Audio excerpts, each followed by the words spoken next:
un autre conférencier, Philippe Souer, qui est directeur de recherche au LAS, qui est un des principaux laboratoires de physique du CNRS à Toulouse, et qui est responsable précisément d'un département qui porte essentiellement sur la robotique humanoïde, et donc c'est à ce titre qu'il va venir faire cette conférence aujourd'hui.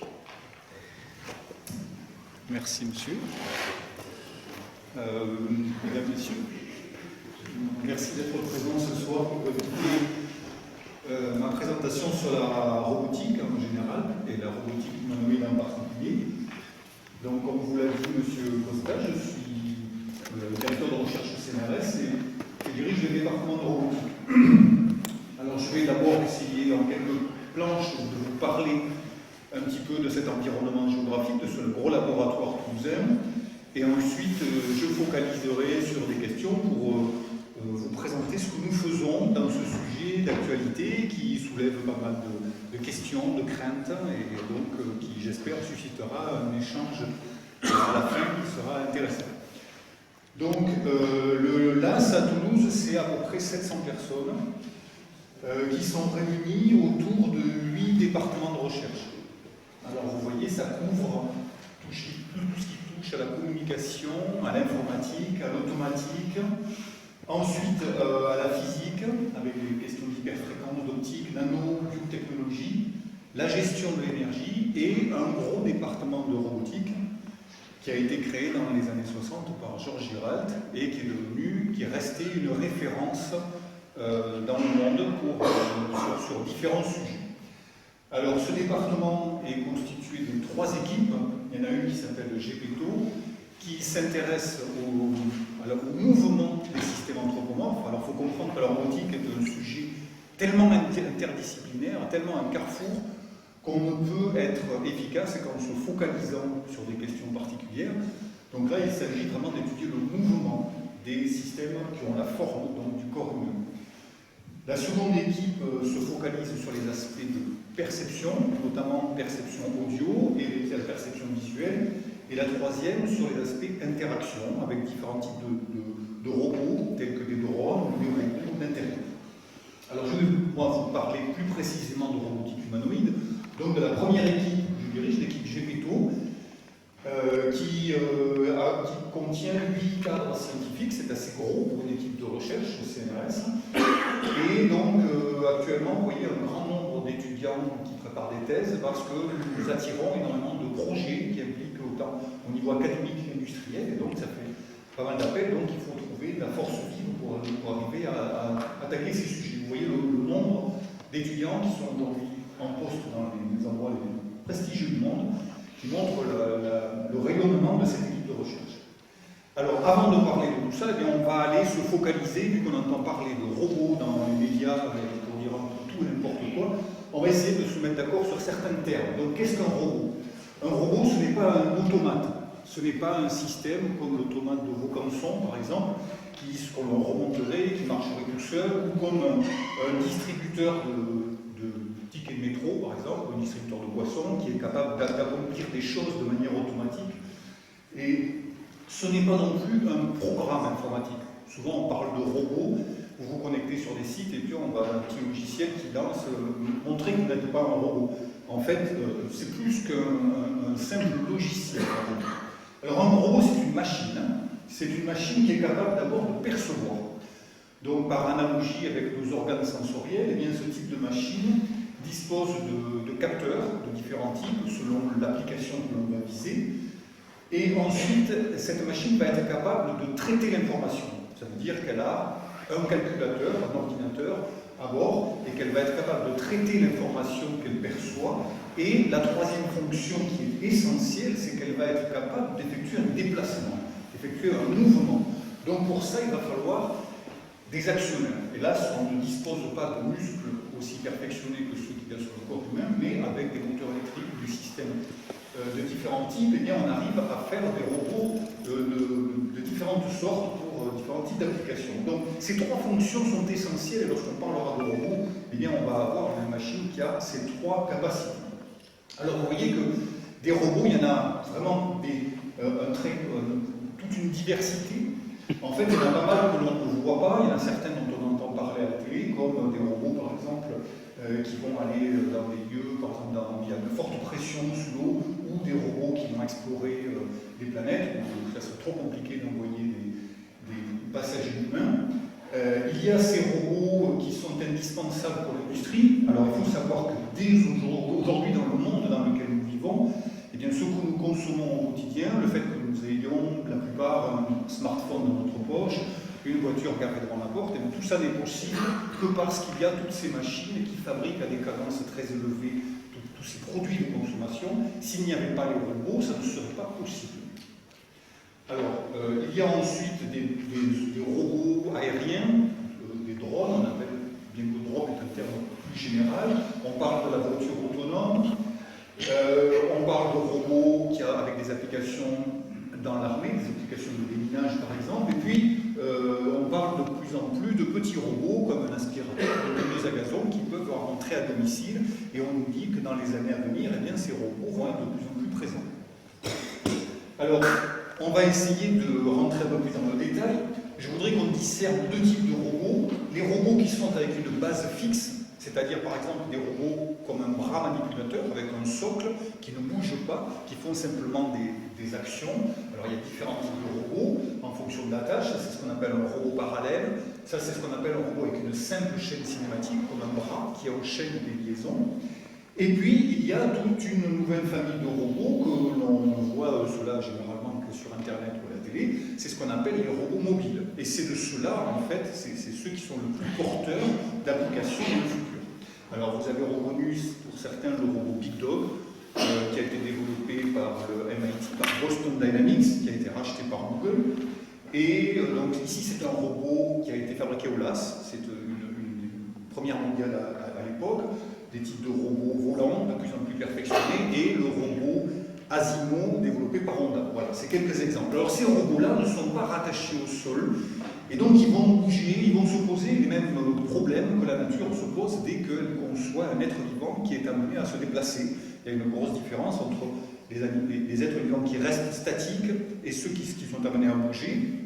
Et il y a pas loin à penser que dès qu'un être vivant est amené à bouger, eh bien son système nerveux se développe, le cerveau existe en tant que tel, le corps se latéralise, il y a migration pour création d'une tête, il y a plein de choses qui se passent qui sont liées au mouvement. Donc le mouvement est quelque chose de fondamental. Donc au niveau de la robotique, c'est normal que l'on retrouve cette même dichotomie. Alors, on va faire un petit peu de maths, évidemment, pour arriver à comprendre comment fonctionnent ces robots. Alors je vous ai pris l'exemple de ce qu'on appelle donc une chaîne cinématique, donc qui est l'image de votre bras par exemple. Et ce type de robot est ce qu'on l'on sait le mieux commander. En fait, la tâche consiste à piloter cet organe terminal qui généralement va porter un outil pour réaliser une tâche. Alors vous savez que quand on veut positionner un corps dans l'espace, eh bien si on prend un repère, on sait qu'il y a 3 axes dans l'espace. Eh bien, il faut 3 paramètres, qu'on appelle l'abscisse, l'ordonnée et la cote, qui permettent de savoir où se trouve, par exemple, un point particulier de cet effecteur. Et une fois qu'on l'a positionné, eh bien, il faut l'orienter. Et pour l'orienter, eh bien, généralement, on utilise 3 angles, comme par exemple en aéronautique, ce qu'on appelle le lacet, le roulis et le tangage. Donc ces trois façons de bouger dans l'espace vont permettre d'orienter notre organe terminal. Donc au total, nous avons 6 paramètres à régler pour arriver à positionner et à orienter cet organe terminal.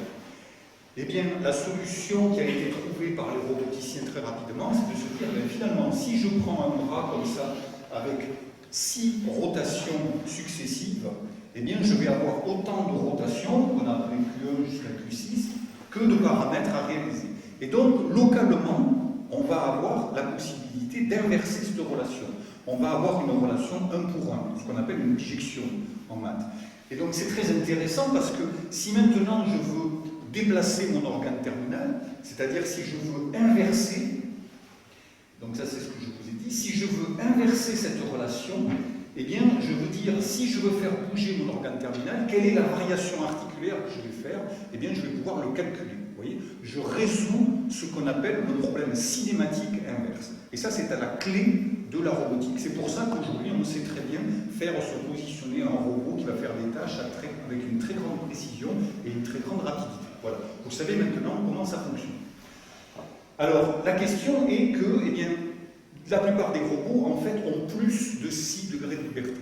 Parce que c'est pratique, par exemple, notre bras, il a beaucoup plus de liaisons que nécessaire. Et donc, quand on fait un geste, on peut le faire de beaucoup plus de façons.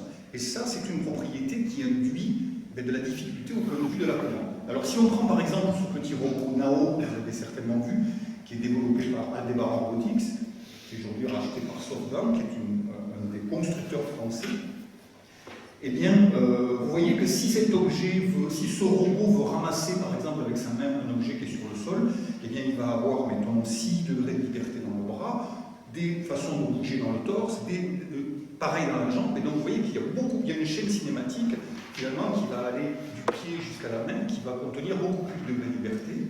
Et donc, dans ces cas-là, on parle de ce mot, on dit qu'on a un système qui est redondant. On a beaucoup plus de façons de faire les choses que nécessaire pour les réaliser. Et alors ça devient complexe, c'est le cas des robots humanoïdes. Et dans ces cas-là, eh bien, il faut choisir un ordre moteur. Et ça, c'est une question que le cerveau, que les chercheurs en neurosciences se posent, ce qu'on appelle le problème de Bernstein. Lorsqu'on veut réaliser un geste, eh bien, il y a redondance au niveau des angles de liaison, mais aussi de l'actionnement moteur. C'est-à-dire que vous avez derrière beaucoup plus de muscles que nécessaire, et donc quand on fait un mouvement, eh bien, on va le faire en coordonnant la contraction des muscles, et ça c'est une question, on ne sait pas très bien comment ça fonctionne. Voilà. Donc ces robots humanoïdes sont redondants, donc c'est déjà une grosse difficulté. Autre difficulté, on a dit qu'on parle de robots mobiles, donc ces robots vont se déplacer dans l'espace, et donc par exemple si on prend une référence externe, on va faire les choses par rapport à un référentiel qu'on va placer quelque part, eh bien il va falloir choisir sur notre robot, quelle que soit sa forme, eh bien, un corps de référence, et on va essayer de positionner ce corps de référence par rapport à la tâche à réaliser, par exemple. Donc, je veux dire que si l'on veut caractériser la configuration de notre robot, eh bien, il faut savoir comment il est positionné, c'est-à-dire comment sont ses articulations, et en plus, il faut savoir où se trouve ce référentiel. Alors, hop.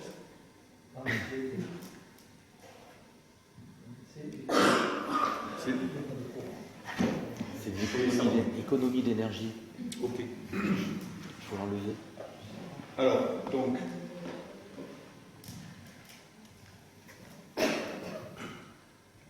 Bien, donc là, il y a un problème. Il faudrait désactiver l'économie d'énergie.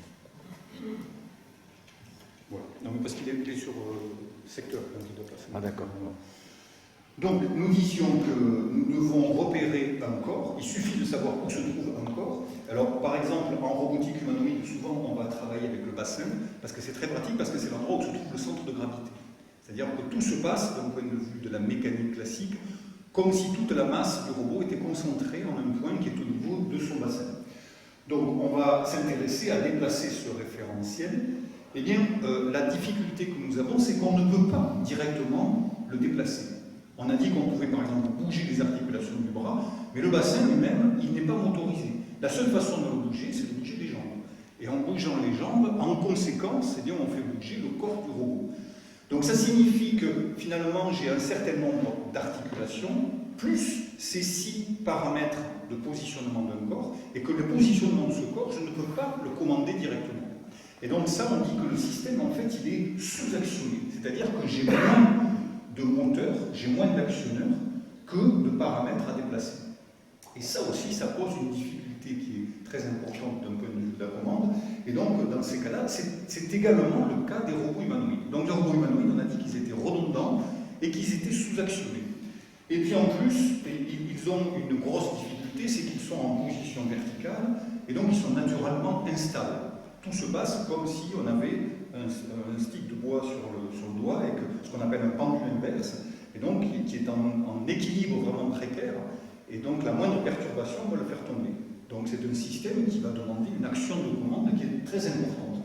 Donc si je résume, j'ai des systèmes qui sont redondants, beaucoup plus de façons de faire les mouvements que nécessaire.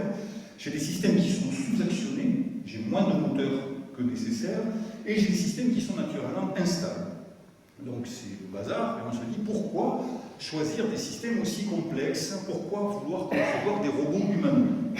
Et bien pourquoi? En fait, c'est parce que c'est un système qui est extrêmement difficile, mais qui offre une polyvalence. Imaginez que l'on arrive à fabriquer un système qui est notre morphologie.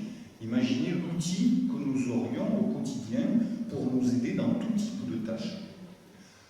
Alors, donc, si un robot, on dit, a la même morphologie, la même taille que l'homme, eh bien, il est directement adapté à notre environnement. Les escaliers, une porte, un quelconque outil, il peut monter dans une voiture et la conduire, ainsi de suite. On n'a pas besoin chaque fois de concevoir un système robotique qui serait adapté, comme tout ce que nous avons vu avant, à des tâches particulières. D'autre part, c'est un formidable objet de recherche interdisciplinaire. Alors, depuis des années et des années, l'homme réfléchit sur la machine, sur le système du corps humain, avec une approche de biologiste, complétée par une approche parfois de philosophe, par exemple. Et bien ici, on a tout d'un coup une approche d'ingénieur, c'est-à-dire que l'ingénieur, lui, voit la machine, il voit le membre comme un système avec des câbles et des poulies. Il travaille vraiment sur la mécanique de ce système et il va essayer d'identifier ses propriétés en tant que système, point de vue énergétique, ainsi de suite.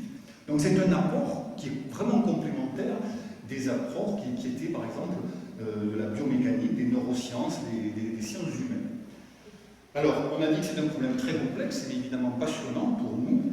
Et donc avec des applications, vous avez certainement entendu parler de robotique de service, donc c'est ce qu'on pourrait imaginer les services que pourrait rendre ce type de robot, par exemple dans un lieu public pour guider les gens, pour faire des tâches, dans un milieu à risque, dans un système, dans un endroit par exemple où il y a eu une catastrophe nucléaire ou un tremblement de terre, comme par exemple ce qui s'est passé en Italie il y a quelque temps où des robots humanoïdes sont intervenus, et dans le site de l'usine du futur, où on peut imaginer que bien des robots de ce type-là aillent remplacer des machines qui soient très complexes. Donc ça attire de plus en plus les industriels qui pensent à l'étape ultérieure. Alors voici donc quelques images de champs d'application. Ça c'est le grand challenge d'ARPA qui a été organisé par le ministère de la Défense aux États-Unis avec différentes plateformes qui ont essayé de faire un ensemble de tâches. Alors c'était simple, il y avait les tâches de déblaiement par exemple d'une région qui avait été ensevelie par des décombres, donc le robot devait se frayer un chemin en déblayant. Il y avait le fait de savoir monter un escalier, de savoir descendre un escalier, de savoir ouvrir une porte et la passer, d'aller ouvrir une vanne par exemple, donc de produire un couple pour pouvoir le faire, et ensuite de monter dans un véhicule et de le piloter pour arriver à le déplacer d'une certaine façon.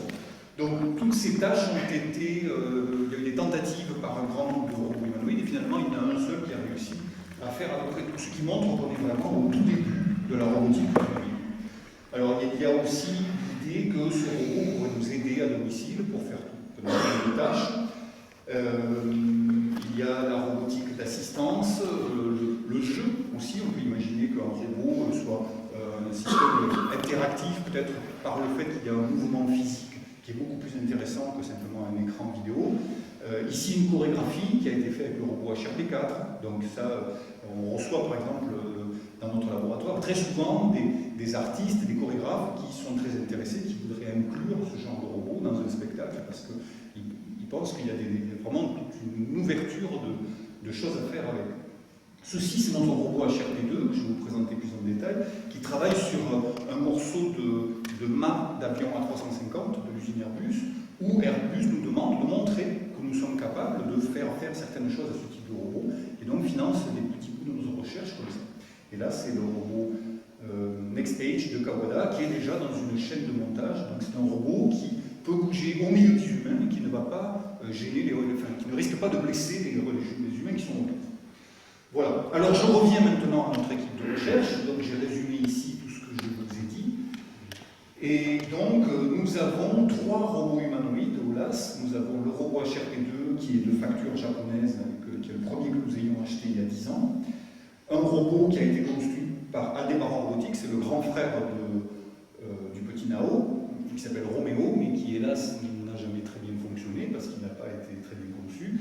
Et le robot Pyrène, dont vous avez peut-être entendu parler dans la presse, qui est un robot que nous avons designé et que nous avons ouvert un marché. Il y a un constructeur, PAL Robotics, qui siège à Barcelone, qui a construit ce robot en une année. Donc nous venons de le recevoir. Et donc notre activité principalement tournée sur ça, mais on s'intéresse évidemment au mouvement, donc ça va intéresser le cinéma, ça va intéresser tous les gens qui essayent de faire de l'animation de mannequins numériques. Et on travaille en relation étroite aussi avec des chercheurs en neurosciences et en biomécanique. Alors ce robot HRP2, je vais vous montrer pas mal de vidéos. Vous voyez, il a à peu près 1m54, 58 kg, donc il a une morphologie de taille à peu près adulte. Et donc il faut comprendre que la difficulté entre un petit robot Nao et ce type de robot, pour les faire bouger, ça n'a rien à voir. Il n'y a pas un passage à l'échelle qui se fait de manière linéaire. Donc il a été conçu par Kawada Industries, qui est un petit peu l'équivalent de Bouygues Immobilier en France. C'est une industrie qui est placée sur le génie civil et qui a décidé d'avoir ce type d'activité. Et donc qui est porté par l'IST, qui est un laboratoire qui est un petit peu l'équivalent du CNRS au Japon. Donc ce fameux robot Roméo, donc vous voyez ici les pas qu'on a essayé de lui faire et qu'il n'a jamais réussi à faire, en fait parce que c'est un projet très ambitieux, en fait, qui était guidé par une personne qui avait vraiment une vue à long terme, mais qui n'écoutait pas trop les conseils locaux des roboticiens qui travaillaient dessus depuis des années, et donc qui a conçu ce robot, mais avec des tas de choses innovantes, notamment un actionneur nouveau dans les jambes, qui est fabriqué par le CEA, mais que personne n'a à ce jour réussi à servir correctement, ce qui fait qu'on n'arrive pas à le faire bouger. Alors c'est un robot après qui est conçu pour faire des gestes de manière très esthétique. C'est une petite plateforme qui plaît énormément aux enfants, et c'est dommage que c'est un projet français, en plus ça n'avait pas réussi à l'échouer. Voilà, et donc le troisième robot, ce fameux robot PAL, qui est un robot qui est beaucoup plus puissant, un peu plus grand, qui fait 100 kg, 1m75, et qui a été conçu pour pouvoir agir sur son environnement en développant des efforts et en étant capable de mesurer les efforts qu'il produit au niveau de chacune de ses articulations. Alors ça c'est très important, il ne suffit pas de produire des efforts, mais il faut aussi que le robot soit capable de ressentir les efforts qu'il produit. Et par exemple, nos muscles produisent des efforts et sont remplis de ce qu'on appelle les fuseaux neuromusculaires, qui ressentent les efforts qui sont faits, ce qui fait qu'en même temps que le muscle produit de l'effort, il le ressent, et donc il y a une réversibilité avec l'environnement. Voilà, donc je pourrais vous en parler plus longuement. Donc on va passer à des questions un petit peu plus démonstratives, où j'ai structuré l'aventure que nous avons vécue dans l'équipe GPTO en 3 volets. La première concerne ce que nous appelons la planification du mouvement, donc c'est l'aspect géométrique du mouvement, dans lequel on va essayer de trouver un modèle qui va nous servir de base. Ensuite, une fois qu'on a un modèle, on va essayer de commander le mouvement, et ensuite je vous montrerai quelques travaux en lien avec l'homme pour que vous voyez à quel point est-ce que ce type de plateforme nous permet d'avoir une synergie interdisciplinaire. Alors donc, on va refaire encore un petit peu de maths, on va parler des techniques qui sont à la base de cette planification de mouvement. Et donc, on va parler d'une première notion qui est l'espace des configurations. C'est-à-dire, lorsqu'on veut commander un robot, eh bien, dans quel espace faut-il se placer pour arriver à représenter le mieux possible son mouvement? Alors, imaginez que vous ayez à commander ce petit robot qui serait donc un bras muni de simplement 2 segments. Okay, et donc, il y a 2 façons de bouger, 2 angles. Donc, on sait qu'un angle, ça tourne autour d'un cercle, ce qui se rappelle du cercle trigonométrique. Et donc ici, à 360 degrés, eh bien, on a 2 façons de composer ces mouvements qui vont permettre d'amener toujours l'organe terminal à un certain point. Alors, dans quel espace dois-je me placer?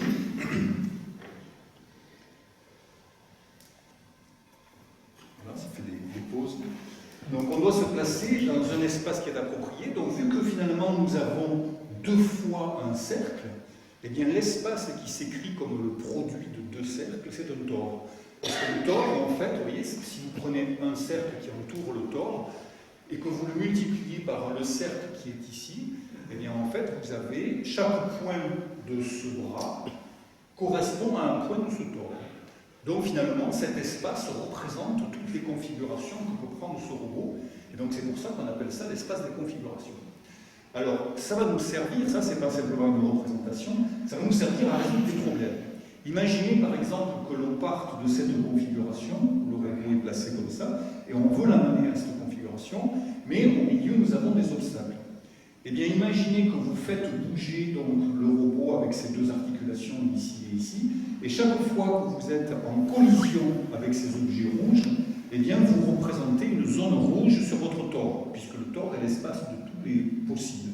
Eh bien vous arrivez à tracer une zone comme ceci, et donc finalement on peut représenter ma première configuration par un point, la seconde configuration par un autre point, et donc la question ça va être de dire, dès que je suis capable de connecter ces deux points, eh bien je trouve une solution. Alors on va voir comment ensuite trouver cette trajectoire pour connecter ces deux points. Donc imaginez que vous ayez trouvé un tel chemin, et bien ensuite quand vous allez vous balader sur ce chemin, à partir du point initial, donc vous voyez apparaître ici un point, et bien ce point correspond à ce mouvement. Et au fur et à mesure que je vais me déplacer, vous voyez, le long de ma trajectoire, et bien je déforme mon mouvement jusqu'à finalement arriver à atteindre la position que je voulais. Donc finalement c'est très simple, on est parti d'un problème qui était très compliqué, de dire à quelqu'un comment je vais pouvoir articuler mes bras, bon, mais c'est simplement 2 degrés de liberté pour faire ce mouvement, on le transporte dans un autre espace, et on trouve une méthode de résolution qui est simple. C'est une méthode déterministe. Maintenant, la question, c'est de savoir comment construire cette trajectoire. Alors là, on a testé pendant des années des méthodes exactes, on était spécialiste de ce qu'on appelle la commande optimale, c'est-à-dire qu'on essayait de minimiser des critères pour arriver à trouver une solution.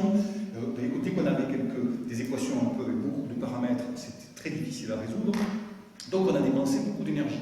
Jusqu'au jour où la puissance des calculateurs nous fasse comprendre que finalement, quand on a la capacité de faire un très grand nombre de tests très rapidement avec des calculateurs, mais ce n'était pas la peine de s'embêter, il suffit juste de faire des tests et de dire est-ce que ce chemin est acceptable ou il n'est pas acceptable, est-ce que je suis dans la collision avec des objets rouges ou pas, et je fais des tests renouvelés sans cesse et petit à petit je trouve une solution. Alors je vais vous expliquer ça plus clairement.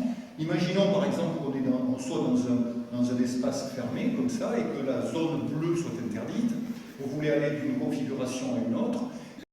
Eh bien, vous lancez des points, votre ordinateur choisit au hasard dans l'espace.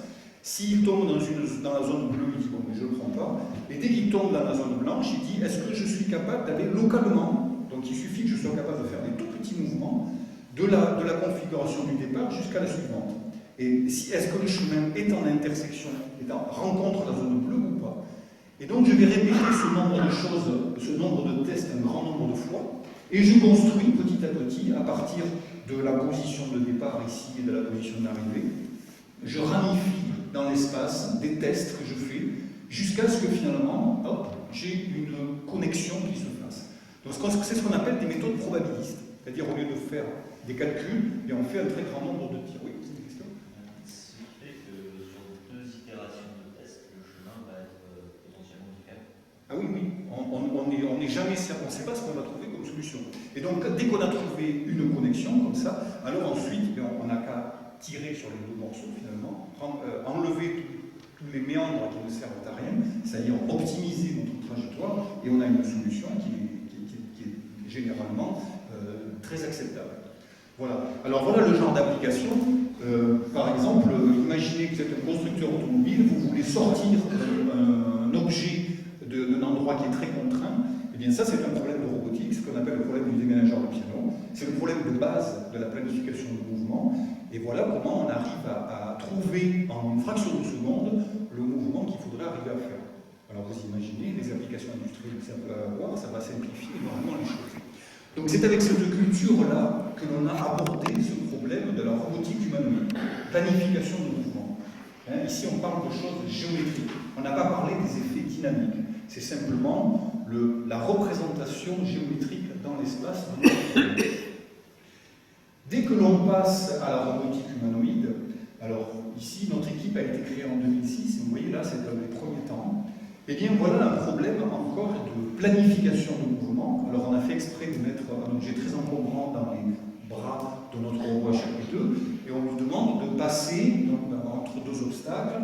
Et donc, on utilise ces mêmes méthodes probabilistes. Mais vous voyez qu'ici, il ne suffit pas de faire de la géométrie. La difficulté a été d'arriver à intégrer des méthodes qui prennent en compte la dynamique du robot. Et donc, initialement, qu'est-ce que nous faisions? On partait d'une solution géométrique et puis on faisait des tests et on se rendait compte qu'on allait rentrer en collision ou pas. On faisait ça, par exemple, avec des simulateurs, avec des modèles qui étaient assez précis. Et donc, on déformait progressivement jusqu'à arriver à trouver une solution. Donc, c'était une méthode un petit peu essai-erreur, c'était un peu le balbutiement. Alors, donc on a fait évoluer ces techniques dans différentes directions. Notamment, on a trouvé un moyen de caractériser le passage dans des zones très restreintes, comme ça. Donc ça, c'est un doctorant qui avait fait ça dans sa thèse, avec un peu d'œil à Tex Avery, en se disant, je vais essayer de montrer qu'on peut passer même dans une zone extrêmement contrainte. L'idée est de dire, il faut regarder ce petit schéma, si en partant d'une configuration, je suis sûr que je peux atteindre toutes les configurations qui sont grisées autour, sans sortir d'une zone qui entoure le domaine que j'étudie, eh bien, quand j'ai une trajectoire, je pourrais toujours la recouvrir avec des petits voisinages comme ça. Et donc, dès que je suis capable de passer en glissant, eh bien, je pourrais toujours passer avec des petits mouvements. Ça, c'est quelque chose que vous expérimentez chaque fois que vous faites un créneau avec une voiture. Donc, vous savez que si vous avez l'espace, si à l'œil vous voyez que votre voiture rentre, même avec un tout petit intervalle, eh bien, vous savez qu'avec un nombre de manœuvres suffisamment grand, si vous êtes patient, vous arriverez toujours à passer. C'est-à-dire qu'une trajectoire qui n'est pas faisable, mais qui glisse, eh bien, vous pouvez toujours arriver à l'approximer par des trajectoires qui sont faisables pour votre système. Voilà, donc ça, c'est une première extension de nos méthodes que nous avons eues. Là, on est encore au niveau géométrique de ce que l'on réalise. Alors, une autre extension a concerné ce qu'on appelle des objets documentés. Donc, imaginez que vous ouvrez une porte, eh bien, il faut que le robot sache qu'une porte, c'est quelque chose, par exemple, qui s'ouvre en pivotant, donc si c'est une porte à la française, ou bien imaginez, par exemple, que vous avez une porte à glissière, eh bien, le robot va exercer un mouvement différent. Donc, on comprend que lorsqu'on doit manipuler des objets dans l'environnement, eh bien, il est très intéressant que nous ayons affaire à des objets documentés. Donc, on peut imaginer que le robot, qui est une machine avec un calculateur, va pouvoir se connecter, par exemple, à Internet, va lire, par exemple, un tag RFID sur la machine, ou faire un code barre, quelque chose sur l'objet qu'il manipule, va savoir, cet objet, par exemple, il faut toujours le tenir verticalement, ou il faut le bouger de telle et telle manière. Et donc, on peut imaginer, par exemple, que dans une application industrielle, un robot qui fasse des tâches, dès qu'il arrive dans une zone donnée, et qu'il a à faire des tâches, immédiatement, la connexion qu'il a à l'information qui est disponible va lui permettre d'exécuter les mouvements de la manière la mieux appropriée. Donc ça signifie que nos algorithmes de génération de mouvements, il faut qu'ils prennent en compte des contraintes, différents types de contraintes liées à la tâche que l'on réalise. Par exemple, des contraintes de manipulabilité. Donc ça, c'est le petit robot Roméo que je vous ai montré tout à l'heure. On n'arrive pas à le faire bouger en vrai, mais en simulation, ça marche très bien. Donc là, on a vu qu'on peut lui faire manipuler des objets. Et bien, cette séquence de manipulation, je bouge, je lâche, je reprends, j'utilise deux bras, par exemple, et bien, c'est quelque chose qu'on sait écrire aussi de manière claire et que le robot va résoudre automatiquement. Et comme tout à l'heure, mais on ne sait pas de quelle façon il va le faire. C'est l'algorithme qui vérifie à chaque fois. Donc on fait également de la planification réactive. Ici, vous voyez le robot HRP2 qui est en train de se planifier son chemin. Le pas rouge pour le pied droit et vert pour le pied gauche. Et au fur et à mesure qu'il se déplace, ou qu'on déplace des objets, par exemple, dans l'environnement, eh bien, la planification du chemin se refait en temps réel. C'est-à-dire que ça tourne dans des boucles de calcul qui sont très rapides. Et vous voyez ici le robot en train d'exécuter son mouvement. Et on fait bouger des objets, donc on met volontairement par exemple une chaise, et donc on voit que le robot reconstruit ces éléments dans son environnement et va se déplacer en conséquence. Alors vous voyez que ici, on ne voit pas très bien, mais le robot est encapsulé dans des espèces de boîtes, chacune des parties de son corps est dans une boîte, ce qui nous permet de calculer la distance entre deux boîtes et d'éviter les collisions avec l'environnement et les collisions avec lui-même, ce qu'on appelle des autocollisions. Voilà. donc on sait également faire de la planification d'un mouvement réactive, pour que le robot calcule son chemin, et dès que les conditions changent, le recalcule en temps réel, et donc peut s'adapter en permanence à ce qu'il faut. Alors voilà les différents exemples, bon, je ne peux pas tout vous montrer. Ici on a un robot Baxter, donc il a 3 objets dans une position, il faut qu'il les mette dans une autre position, et immédiatement il trouve la façon de les coordonner. Ça c'est un exemple d'application qu'on avait eu avec Philips, c'était des rasoirs que je peux mettre dans des boîtes. Ici on voit le robot HRP2 qui par exemple planifie son mouvement pour escalader, et là on voit le petit robot Roméo qui bouge, parce que bien sûr on l'a fait glisser, il suffit de calculer l'étape finale qui est de trouver les pas pour le faire bouger. Voilà, donc ça c'est quelque chose qu'on fait maintenant, et on est reconnu pour ça dans le monde, donc on sait planifier des mouvements avec différents types de contraintes. Voilà, alors ça nous fait passer au chapitre suivant, voilà, qui est la commande du mouvement. C'est-à-dire, une fois que l'on a trouvé un plan moteur, et on sait que dès qu'on a affaire avec un système physique, le modèle ne sera jamais le même que la réalité. Donc dès qu'on va passer à la réalité, on va traiter des incertitudes, on va devoir traiter des approximations, et donc il va falloir trouver des méthodes pour que le mouvement soit réalisable. Et là maintenant, la question c'est de savoir comment je vais devoir articuler chacun de mes liens, comment je vais devoir les coordonner pour réaliser une tâche. Alors je vous avais montré l'exemple au début d'un simple bras, où on avait les liaisons Q2 jusqu'à Q6, donc on savait comment bouger ces liaisons pour faire bouger le bras. Et bien ici, imaginez que le robot HRP2, voilà une des premières, vous voyez, elle est en 2007, une des premières tâches, on lui dit va attraper une balle, donc il utilise sa vision, et lui-même va dire je suis trop loin, il faut que je fasse un petit pas, et puis il va envoyer une main pour l'attraper, et en même temps, vous avez vu, il a envoyé la main derrière. Alors voilà la résolution d'un problème de cinématique inverse. Nous n'avons jamais dit au robot il faut que tu utilises ton bras, que tu le bouges de tant de degrés, et il faut dans le même temps que tu coordonnes un mouvement de l'autre bras en arrière. Donc c'est pas du tout comme ça qu'on programme ces systèmes. En fait, ce que nous faisons, c'est donner au calculateur l'ensemble des mouvements possibles, c'est-à-dire des articulations qui sont disponibles, et ensuite on définit des contraintes et des objectifs.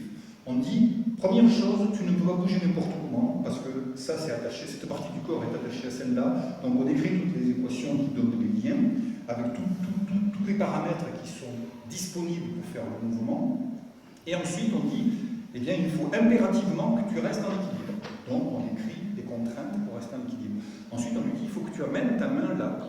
Et puis on peut demander tout un ensemble comme ça d'objectifs, donc il va les gérer par priorité, c'est-à-dire qu'au départ il va utiliser tout son potentiel pour faire au mieux ce qui est prioritaire, et puis en plus, ensuite, de loin en loin, il va réussir plus ou moins bien à faire le reste. Voilà, c'est ce qu'on appelle un problème de cinématique inverse sous contrainte. Donc vous avez vu comment ce robot, donc, avec ses sens, perçoit la tâche et la réalise, et donc l'étape suivante, c'est de prendre en compte des éléments dans l'environnement, de dire ok, je veux attraper un objet qui est au sol, mais on a fait exprès de mettre un objet qui est très proche de lui, je ne peux pas aller dans cette zone. Donc ça veut dire que dans la hiérarchie des objectifs, eh bien, tu dois obéir à ton modèle, ensuite tu dois garder ton équilibre, tu dois amener ta main à cet endroit, mais en autre priorité, tu ne dois pas rentrer en collision avec l'environnement. Voilà. Et donc on développe des méthodes de résolution qui nous font travailler de manière très étroite avec les chercheurs en maths appliquée, par exemple, parce qu'il faut que cette commande tourne très très vite, c'est-à-dire que les 30 degrés de liberté du robot, il faut les prendre en compte à une cadence très élevée. En fait, il faut qu'en 5 millisecondes, et même avec le nouveau robot en 1 milliseconde, on ait réussi à tout calculer. Donc ça veut dire que toutes ces équations dont je vous parle, il faut arriver à les écrire avec le maximum de la manière la plus simple possible. Et donc ça déclenche, vous voyez, déjà le robot est une première interdisciplinarité, ça déclenche des questions sur des questions de maths appliquées, et même parfois des problèmes de maths pure, puisque les chercheurs en maths, d'un coup, se disent, mais oui, c'est vrai, je n'avais jamais pensé, parce que cet exemple me met le doigt sur une question que je n'avais jamais développée, et on a eu des exemples de problèmes qui ont suscité des résultats en maths pure. Voilà. Alors, ici, c'est une autre approche dans laquelle le robot va résoudre une tâche de cinématique inverse, c'est-à-dire utiliser tous ces degrés de liberté. Et la bonne idée ici, ça c'était un super chercheur qui était dans le labo, qui faisait sa thèse en 2009, avait été de dire, mais finalement les pas, je peux considérer également que ce sont des corps. Et donc qui sont liés entre, finalement, que le robot, c'est le robot plus ses pas. Et donc ce qui lui permettait de traiter la manipulation et la locomotion comme une seule même tâche. Et un bel exemple est ici, où par exemple on a mis un objet entre les pieds du robot, et donc le robot calcule, se rend compte qu'il ne peut pas accéder directement, donc déroule son mouvement en arrière pour aller se mettre dans une position dans laquelle il va effectivement pouvoir attraper l'objet. Donc ça veut dire étendre cette chaîne cinématique de manière virtuelle en rajoutant des pas. Voilà, donc vous voyez qu'il y a, quand on utilise ces machines, il y a toujours un arceau de sécurité ici, parce que c'est des robots qui valent très cher, et donc comme ils sont quand même rigides, s'ils tombent, ils se cassent. Donc impérativement, soit on a un pont roulant avec des cordelettes qui le sécurisent, soit on utilise ce genre de petits ponts suspendus. Alors, je continue. Alors ça, c'est ce qu'on appelle l'algorithmique de la marche. Alors ici, vous voyez, donc c'est accéléré, c'est pas très esthétique. C'est également quelque chose de, vous voyez, où on en est en robotique humanoïde. Ça, c'est les mouvements finalement les plus réactifs et les plus avancés qu'on arrive à faire avec ce type de machine actuellement. Donc, vous voyez par exemple que les bras ne sont pas coordonnés. Bon, il y a des tas de choses qui doivent être améliorées très rapidement. Alors, ici, il faut comprendre une chose, c'est que quand on fait marcher un robot, la marche, ça ne peut pas être résolu de manière instantanée. C'est-à-dire qu'on est obligé de prendre en compte le futur. C'est ce qu'on appelle en automatique la commande prédictive. C'est-à-dire que quand on veut résoudre ce genre de problème, il faut utiliser un modèle de comment fonctionne le robot et se demander dans une demi-seconde quelles vont être les conséquences de l'ordre moteur que je vais donner. Et donc ça, on l'applique, comme on doit traiter un problème, ça fait encore plus de variables à considérer. Dans ces cas-là, on se ramène à ce que je vous disais tout à l'heure, c'est-à-dire un système très simple, dans lequel on considère ce qu'on appelle le centre de pression, c'est-à-dire ce qu'on sent quand on est sur nos deux pieds. On sent, selon on se balance, que le poids, le centre de pression, il se met sur la droite ou sur la gauche, par exemple, et on concentre la masse en un point. Et donc, le lien entre le centre de pression et le centre de gravité est à l'origine de tous les algorithmes qui fonctionnent aujourd'hui sur les robots humanoïdes. Voilà, donc c'est ce calcul-là qui permet d'inverser la relation et d'arriver à trouver une solution. Et puis, dès que l'on fait bouger les corps en situation de déséquilibre, ou dès que l'on bouge à une certaine vitesse, ou dès que l'on rajoute des contacts, eh bien, on ne peut plus raisonner sur des modèles géométriques, il faut prendre en compte les masses. Puisque vous savez que chaque fois, en mécanique classique, chaque fois que l'on fait varier une vitesse, soit dans son amplitude, soit dans sa direction, eh bien, on génère des forces. Les forces sont proportionnelles à la variation de vitesse qu'on appelle l'accélération. C'est les lois de Newton et d'Euler.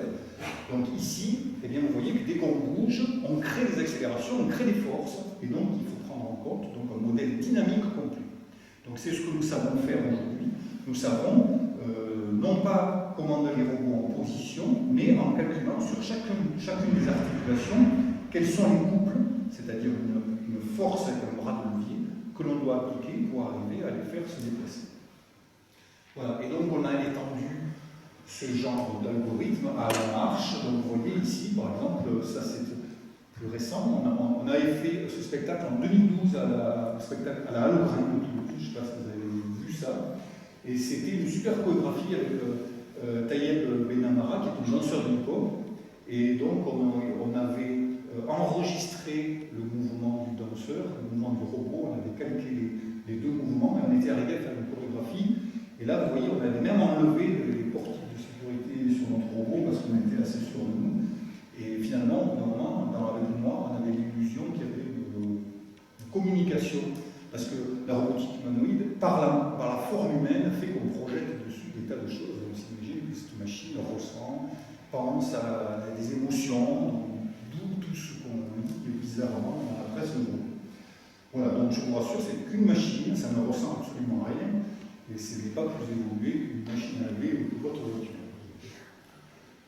Voilà, alors, Un petit record ici pour vous montrer aussi qu'on est à la préhistoire. Vous voyez, ce mouvement-là avec cette hauteur, c'est un record pour chaque deux. Et pour le résoudre, dans ces cas-là, on a pris les calculateurs les plus puissants qu'on avait à notre disposition, avec les algorithmes les plus performants. On a pris tous les degrés de liberté et on a essayé d'optimiser le mouvement. Et vous voyez qu'en faisant ce mouvement, donc avec ces moteurs, il n'est pas très puissant ce robot, il va même jusqu'à faire comme ça avec la tête, donc il essaye d'utiliser tous ces degrés de liberté pour faire ce petit mouvement. Donc évidemment, ça c'est des longues heures de calcul, donc on peut le faire en laboratoire une fois pour s'amuser, mais c'est pas comme ça qu'on doit faire marcher les robots. D'accord ? Il vaut mieux travailler. Vous voyez, ça c'est l'inverse de ce que je vous montrais tout à l'heure, le pendule inversé. Quand on travaille sur le pendule inversé, on simplifie au maximum le modèle et on est capable de prévoir dans le temps. Ici, on ne fait qu'une résolution sur un tout petit intervalle de temps et ça nous prend des heures de calcul. Donc il y a tout un spectre de mouvements que l'on peut réaliser. Voilà, ça c'est un résultat, vous voyez, en 2014, c'est encore assez récent. Voilà, et là, ce sont les algorithmes les plus avancés. Vous voyez, on commence à coordonner les bras, en s'inspirant du modèle humain, on rentre des paramètres, et puis on sait planifier du multicontact. Vous voyez, c'est les mouvements les plus jolis, où on utilise ce contact pour stabiliser notre robot et pour limiter les efforts au niveau des genoux, parce qu'on avait des pics de 40 ampères là, qui faisaient que le moteur était à la limite de résister. Et à partir du moment où on a utilisé la rampe, comme nous le faisons nous-mêmes, on s'est rendu compte que l'effort sur les genoux était diminué, qu'on pouvait augmenter les capacités de nos robots. Voilà, et donc on a testé ça un petit peu sur des pages à combiner, sur une poutre, un petit peu partout. On a montré qu'on avait une certaine maîtrise de cette robotique aujourd'hui, à des vitesses très longues. Vous voyez que ça n'a rien à voir, par exemple, à ce que vous allez me poser la question, ce que vous avez vu sur Internet, par exemple, le robot Atlas de Boston Dynamics, qui est un bipède, qui fait des mouvements beaucoup plus dynamiques. Personne ne sait comment, parce que c'est protégé par le ministère de la Défense américaine. Mais avec ce type de technologie, eh bien, c'est des choses que l'on présente dans les conférences internationales, qui sont à l'état de l'art, et donc qui montrent où en est la recherche actuellement en robotique humaine. Voilà, et nous allons vers des mouvements plus souples, parce que notre objectif est de casser donc justement cette contrainte de rigidité. Vous voyez ici un exemple de mouvement qui est donc c'est tout aussi rigide, mais c'est la commande qui est commandée en couple au lieu de commander en position. Et vous voyez, on arrive à avoir quelque chose de beaucoup plus élastique. Donc là, on a une commande en couple à cette liaison, et ici, on a une commande en position. Vous voyez, si on asservit le genou pour que la jambe garde un angle nul, eh bien, ça ne bouge pas. Alors qu'ici, on a simplement une consigne d'effort à réaliser pour ramener à une position. Et puis, en simulation aussi, on fait beaucoup de choses. On imagine des actionneurs qui auraient certaines capacités, et à ce moment-là, on voit comment on est capable de les commander. Ça signifie qu'en fait, la technologie est maintenant un petit peu le goulot d'étranglement. Il va falloir avoir des systèmes qui se rapprochent de plus en plus de la technologie mécanique de notre corps. C'est-à-dire qu'on ne peut pas simplement tout résoudre par l'automatique, par la commande. Il faut aussi faire évoluer les systèmes physiques eux-mêmes. Je pense que la robotique n'a jamais été aussi en symbiose entre tout ce qui touche au software, au logiciel, et tout ce qui touche au développement de la machine elle-même. Voilà, alors ça nous amène, vous voyez, à rechercher des muscles artificiels. Ça, c'est un axe de recherche fort dans notre département. Donc ça, c'est un bras qui a été conçu il y a pas mal de temps en arrière, qui a été conçu avec ce qu'on appelle des muscles de McKibben, qui sont des muscles pneumatiques. Et ces muscles-là ont vraiment cette capacité, on retrouve une capacité qui est beaucoup plus proche de celle du corps humain. Mais à ce moment-là, alors on gagne cette flexibilité, on a un système avec lequel on va pouvoir interagir, mais la difficulté, c'est la précision à ce moment-là. Vous voyez, si c'est pour aller taper dans une balle, faire un geste en optimisant certaines choses, mais qu'il n'y a pas besoin de trop de précision, ça va. Si on demandait d'aller faire une opération avec un robot chirurgien, bon, on n'aurait pas trop envie de se faire opérer par ce genre de machine. Et ensuite, on travaille au niveau micro-éléments, puisqu'on a la chance dans ce laboratoire d'avoir justement plusieurs départements, dont certaines, je vous ai dit, c'était micro, bio, nanotechnologie. Eh bien, on va essayer de trouver tout ce qui est polymère électroactif, matériaux composites, matériaux en mémoire de forme, et qui vont réussir lorsqu'on les fait parcourir par un courant, lorsqu'ils reçoivent une lumière, ou lorsqu'on les chauffe, de s'uniformer. Et on essaie d'imaginer comment on pourrait retrouver les capacités de la fibre musculaire. Et en mettant ces fibres en série, on se dit peut-être qu'on arrivera à refaire un muscle. Voilà, c'est quelque chose qui nous fait rêver et qui occupe pas mal la communauté aujourd'hui. Voilà, donc ça clôt ce second chapitre, oui. Je vous en prie. Quelle raison c'est beaucoup moins précis avec le système immunité? Alors c'est beaucoup moins précis parce que plus un système est rigide, en fait, d'accord, plus nous allons l'asservir de manière précise par rapport à une contrainte géométrique, et plus nous allons avoir un résultat précis. Donc tous les robots industriels actuels, dans l'industrie, sont commandés en position et sont des robots qui sont absolument rigides. C'est-à-dire quand vous le touchez, il est rigide, il ne bouge pas. Dès que vous acceptez qu'il ait une certaine élasticité, alors il y a des gens par exemple qui essayent de mettre des ressorts à certains niveaux de l'articulation, des ressorts de raideur variable, qui essayent en fonction de la tâche, parce que selon les mouvements que nous faisons, dans certains cas c'est très intéressant, vous sauvez quelque chose, c'est bien d'être compliant, vous tapez sur quelque chose, c'est bien d'être compliant, ça veut dire le contraire de raide, ça veut dire souple. Donc, mais il faut pouvoir réguler cette rigidité en fonction de la tâche. Quand vous avez besoin d'être précis, quand vous écrivez quelque chose, par exemple avec de la calligraphie, votre main est complètement rigide. Voilà. Et le robot, excusez-moi, le robot, je vous ai fait voir le robot pneumatique, on ne sait pas encore commander sa rigidité.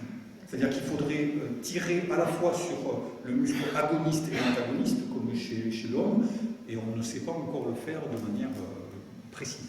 C'est peut-être parce que c'est trop complexe pour chaque berline de gérer sa résistance en fonction de... Et puis c'est parce que ces systèmes ne sont pas équipés de capteurs suffisamment précis. Donc il faudrait avoir des capteurs de pression, des capteurs de position au niveau de chacun d'eux, mais c'est quelque chose que l'on pourrait faire. Voilà. Mais il faut savoir aussi que le muscle humain n'a pas simplement, par articulation, n'a pas simplement deux muscles qui tirent avec une poulie, mais souvent sur des articulations, il y a plusieurs paires de muscles antagonistes qui viennent rigidifier, plus toute la structure, toute la chair qui vient entourer le système, qui joue aussi un rôle très compact. Voilà. Alors, s'il me reste un peu de temps, je vous montre deux exemples, mettons, d'interdisciplinarité entre la robotique et les sciences du vivant.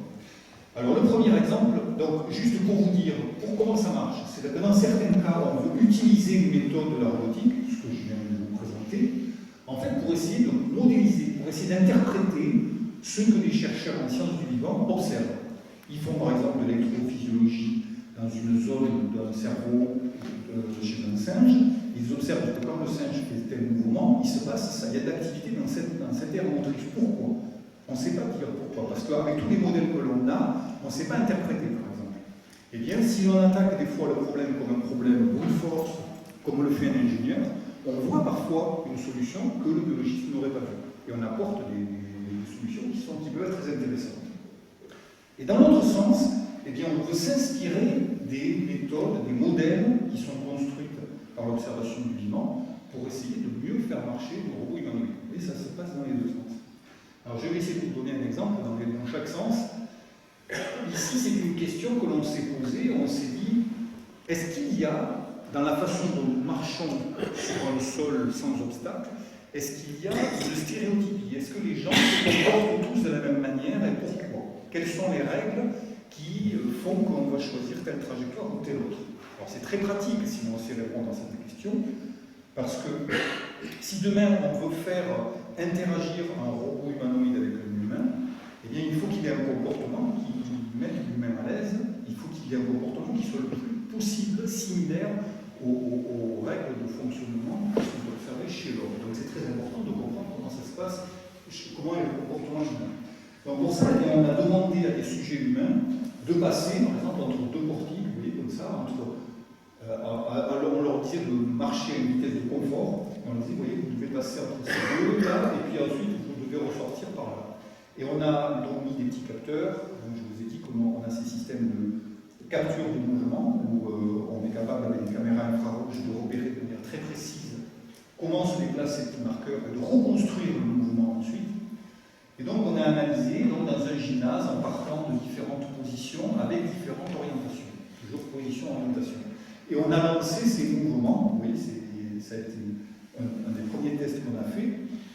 Et on s'est rendu compte en fait qu'il il y avait ce stéréotype, c'est-à-dire que les hommes, s'ils partent, si c'est la position initiale, et puis chaque fois vous voyez les positions finales atteintes, eh bien on voit qu'on fonctionne, on marche à peu près tous en obéissant certaines règles de courbure, de trajectoire et de comportement. Donc on a voulu essayer de creuser ça et de se dire, mais qu'est-ce qui est optimisé? Est-ce que le cerveau, parce qu'on pense souvent ça, que le cerveau, en faisant un mouvement, optimise un critère, minimise un critère, par exemple l'énergie dépensée, ou le temps, ou la variance, c'est-à-dire arriver à le faire le mouvement avec la meilleure répétabilité, ainsi de suite. Donc il y a plein de critères qui ont été proposés. Et donc si on suppose qu'il y a cette minimisation, quel est ce critère? Eh bien, pour répondre à ce genre de problème, en tant qu'ingénieur, et bien voilà ce qu'on fait, on étudie, puis on se dit quelles sont les variables qui semblent rentrer dans le mouvement. Imaginons par exemple qu'on veuille partir de cette position avec cette orientation pour arriver ici avec cette orientation. Et on se rend compte que ce qui va être important, c'est quelle est la part du mouvement que l'on va faire de manière en face, quelle est la part du mouvement que l'on va faire justement de manière perpendiculaire, quel est le critère temporel, par exemple, va être quelque chose qui va être important, on s'en rend compte. Et puis aussi, on s'est rendu compte que cet angle-là, c'est-à-dire l'angle entre le début et la fin, joue un rôle fondamental. Vous avez peut-être déjà observé ça. En fait, quand vous allez d'un endroit à un autre, soit en voiture, soit à pied, bien souvent on ne prend pas le même chemin, avec toujours ce souci d'être à l'heure ou d'optimiser, ainsi de suite. On ne prend parfois pas le même chemin, et même très souvent pas le même chemin quand on va dans un sens ou quand on va dans l'autre. Parce qu'en fait, on cherche souvent à s'orienter d'une certaine manière avant, c'est-à-dire de se mettre dans la direction. On pense au but que l'on veut atteindre, et donc la stratégie parfois est différente. Et là, on a trouvé que ça, c'était quelque chose qui régissait le mouvement, donc en fait, qui faisait que les comportements n'étaient pas symétriques. Si l'on parcourt dans un sens et dans l'autre, on n'a pas le même comportement. Donc, on a rentré tous ces critères qui, de l'observation, nous permettaient d'avoir quelque chose de cohérent, et on a créé un coup, quelque chose qui va être de combinaison de ces différents critères, et dans laquelle on met un poids. C'est-à-dire, il y a un poids sur ça, un poids sur ça, et la question, ça va être d'ajuster ces poids. C'est-à-dire, ensuite, on va faire tourner des calculs, et on va regarder comment se comporte réellement l'homme, et puis on va essayer de régler les poids pour arriver jusqu'à trouver la bonne solution. Et donc, on a fait ça, donc à partir, donc, je vous rappelle, de l'observation du mouvement, en utilisant ce qu'on appelle donc de l'optimisation inverse, c'est-à-dire on observe des trajectoires que l'on suppose optimales, et ce qu'on fait, c'est qu'on essaie de trouver qu'est-ce qui est minimisé. Alors, quand on fait de l'optimisation, on cherche les trajectoires qui optimisent un critère. D'accord? Là, on cherche le critère. Et donc, on a résolu ce problème, on a trouvé ces poids, et on a trouvé des trajectoires, et donc après, c'est très facile de le transposer, puisque finalement, si je reviens au petit schéma que j'avais au départ, mon être vivant est simplement représenté par un point, par exemple le centre de son corps, et la direction de ses épaules, par exemple. Donc ça, c'est facile de transposer à un robot humanoïde, c'est quelque chose qu'on a directement. Et donc ça nous a permis, mais finalement, de caractériser que si un robot part de cette configuration, vous voyez, il est orienté comme ça, s'il doit aller là, il va se montrer comme ça, il ne va pas se balader comme ça. Si par contre, il doit bouger latéralement, eh bien jusqu'à une certaine distance, on va faire un pas chassé.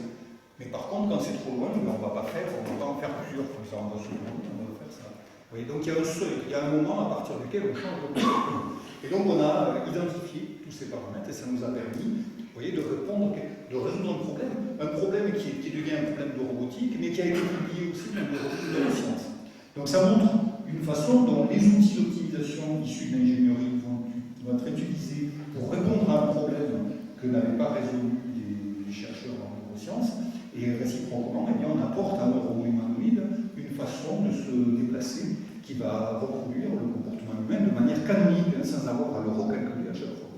Les deux stratégies différentes, l'objectif était le même, l'objectif global était le même. La même fonction de coût va expliquer tout le phénomène, qui va permettre, comme quand on résout un problème de commande optimale, de partitionner l'espace et de dire si je suis dans cette région, la commande optimale est comme ça, si je passe dans cette limite, alors je commute, je fonctionne plus comme ça, et je résous un problème de synthèse de commande optimale. Est-ce que maintenant il y a des chercheurs en neurosciences et en sciences humaines qui se posent la question sur la base de tout ça, de voir un petit peu s'il y a une variation humaine selon les cultures, etc., Ah oui. ces différentes stratégies. Oui, bien sûr. Il y a des tas de personnes qui s'intéressent à la variabilité, qui est toute la clé de l'adaptation, en fait. C'est-à-dire qu'en même temps, ça c'est le paradoxe. C'est-à-dire dès qu'on fait des neurosciences, dès qu'on cherche sur le comportement de l'homme, donc là je simplifie les choses, mais effectivement, dès que l'on travaille sur l'homme, on trouve de la stéréotypie, en même temps on trouve de la variabilité. Et c'est ce qui permet d'expliquer la capacité qu'a l'être humain de s'adapter aux tâches. L'être humain n'est pas un robot, il n'obéit pas à un algorithme prédéfini. Il a ce libre arbitre et cette capacité, tout en ayant dans ses gènes, dans son apprentissage, des mouvements qui sont codés. C'est-à-dire, vous savez que quand vous bougez vos doigts, eh bien vous bougez vos doigts d'une certaine façon, ce qu'on appelle les synergies. C'est-à-dire que les articulations bougent ensemble. Et parfois, on s'amuse, on dit, est-ce que tu arrives à faire ça en ne bouger que cette phalange? Et là, on se rend compte que c'est très difficile parce que notre cerveau ne code pas le mouvement d'une articulation, mais code des paquets de muscles. Si on actionne, par exemple, dans l'aire motrice primaire des neurones, eh bien, on va faire bouger des paquets de muscles. On n'a pas de commande de muscles unique un par un. Alors, je vous donne juste un autre exemple dans l'autre sens. C'est-à-dire, ce coup-ci, on va s'intéresser à des modèles construits par des modélisateurs en neurosciences. Donc, toujours autour de cette question de l'optimisation, beaucoup de gens se sont demandé, lorsqu'on fait un mouvement d'atteinte vers une cible visuelle, qu'est-ce qui est minimisé? Comment le système nerveux choisit de bouger comme ça et non pas comme ça, et ainsi de suite? Qu'est-ce qui explique le mouvement? Donc je vous dis, il y a des tas de critères qui ont été proposés. Il y a des critères, par exemple, dans l'espace réel, qui disent que la trajectoire est toujours proche d'une ligne droite et minimise la variation de l'accélération, ce qu'on appelle le jerk, c'est-à-dire la dérivée seconde de la vitesse. Donc, c'est un exemple. Il y a l'énergie, il y a la variation de l'énergie, il y a la variance, il y a plein de critères qui ont été proposés pour essayer d'expliquer comment ça se passe. Et là, on avait rencontré un chercheur de l'INSERM qui proposait un modèle qui était censé encapsuler tout ça, qui nous disait non, il ne faut pas réfléchir sur des critères physiques. En fait, s'il y a un critère d'optimisation, il faut remonter à l'énergie, c'est-à-dire à la cellule nerveuse qui vient innerver le muscle, qui vient donner l'ordre moteur. Et c'est certainement la minimisation de l'énergie consommée par ces cellules-là qui explique le mouvement. Donc, il a dit, eh bien, on va minimiser l'énergie des motoneurones et on va peut-être trouver la bonne coordination. Et ensuite, il a dit, eh bien, nous allons également séparer les efforts qui s'opposent à la gravité. Alors, on sait que, par exemple, chez les muscles humains, il y a des fibres musculaires blanches et des fibres musculaires rouges. Certaines que l'on dit qui s'opposent, par exemple, à un effort qui se fatigue un peu. D'accord, et par exemple, quand vous restez en position verticale, vous avez des muscles du dos qui ne se fatiguent pas, alors qu'ils produisent un effort continu, et d'autres qui vont aider à faire un mouvement, qu'on appelle les muscles phasiques. Et donc, entre les muscles toniques et les muscles phasiques, eh bien, il y a des rôles répartis. Et il a dit, cette minimisation-là, elle ne marche que sur la partie phasique, c'est-à-dire que la partie, pas qui s'oppose à la gravité, mais la partie qui produit le mouvement. Donc voilà ces deux hypothèses, c'est pour ça que ça nous séduisait, parce que c'était simple. Minimisation des motoneurones, des cellules nerveuses qui innervent le muscle, et en fait l'optimisation ne se fait que sur la part du muscle qui produit le mouvement. Bon, on s'est dit, on va essayer d'appliquer ça avec le robot humanoïde. À part qu'évidemment, le robot humanoïde n'a pas de motoneurones, puisqu'il fonctionne avec des moteurs continus et des réducteurs, donc ça n'a rien à voir. Heureusement, il y a eu une longue étude sur ce thème, et on a des modèles, alors ça c'est un petit modèle dynamique du second ordre, on dit, qui décrit parfaitement entre l'énergie qui est apportée par le motoneurone, les paramètres d'excitation et d'activation, qui retrouve la force qui est produite au niveau du muscle. Et ça, on sait l'écrire comme une équation, et donc on va très bien pouvoir l'utiliser comme un système dynamique qu'on va coupler dans notre modèle de robot. Puisqu'en fait, nous, on connaît parfaitement, ça c'est la forme synthétique, c'est une équation qui a beaucoup de degrés de liberté, puisqu'on a dit qu'il y avait 30 paramètres, donc c'est des vecteurs, toutes ces choses-là. Eh bien, on sait écrire cette équation-là, et on va la combiner avec la dynamique d'un motoneurone, et bien finalement, pour chaque articulation, on va mettre une paire agoniste-antagoniste de force, comme ça, Et on va essayer de minimiser cette fameuse énergie des motoneurones, c'est-à-dire on minimise sur le temps ce que vont pouvoir produire ces motoneurones. Voilà. C'est un problème d'optimisation. Alors on a fait ça, et donc je vais vous montrer un petit exemple sur un mouvement simulé. Voilà comment se comporte par exemple le robot pour aller vers ce point-là. On pourrait aller dans tous les points de l'espace qui entoure le robot. Vous voyez, il y a coordination des mouvements du bras, du tronc et de la tête. Eh bien, en fait, si on étudie, alors ça c'est dans le plan sagittal, c'est-à-dire le plan qui est dans le plan qui est comme ça, pardon, ça c'est le plan frontal, le plan sagittal, eh bien on a pris des cibles et on a enregistré les mouvements comme ça du robot. Et on les a retracés.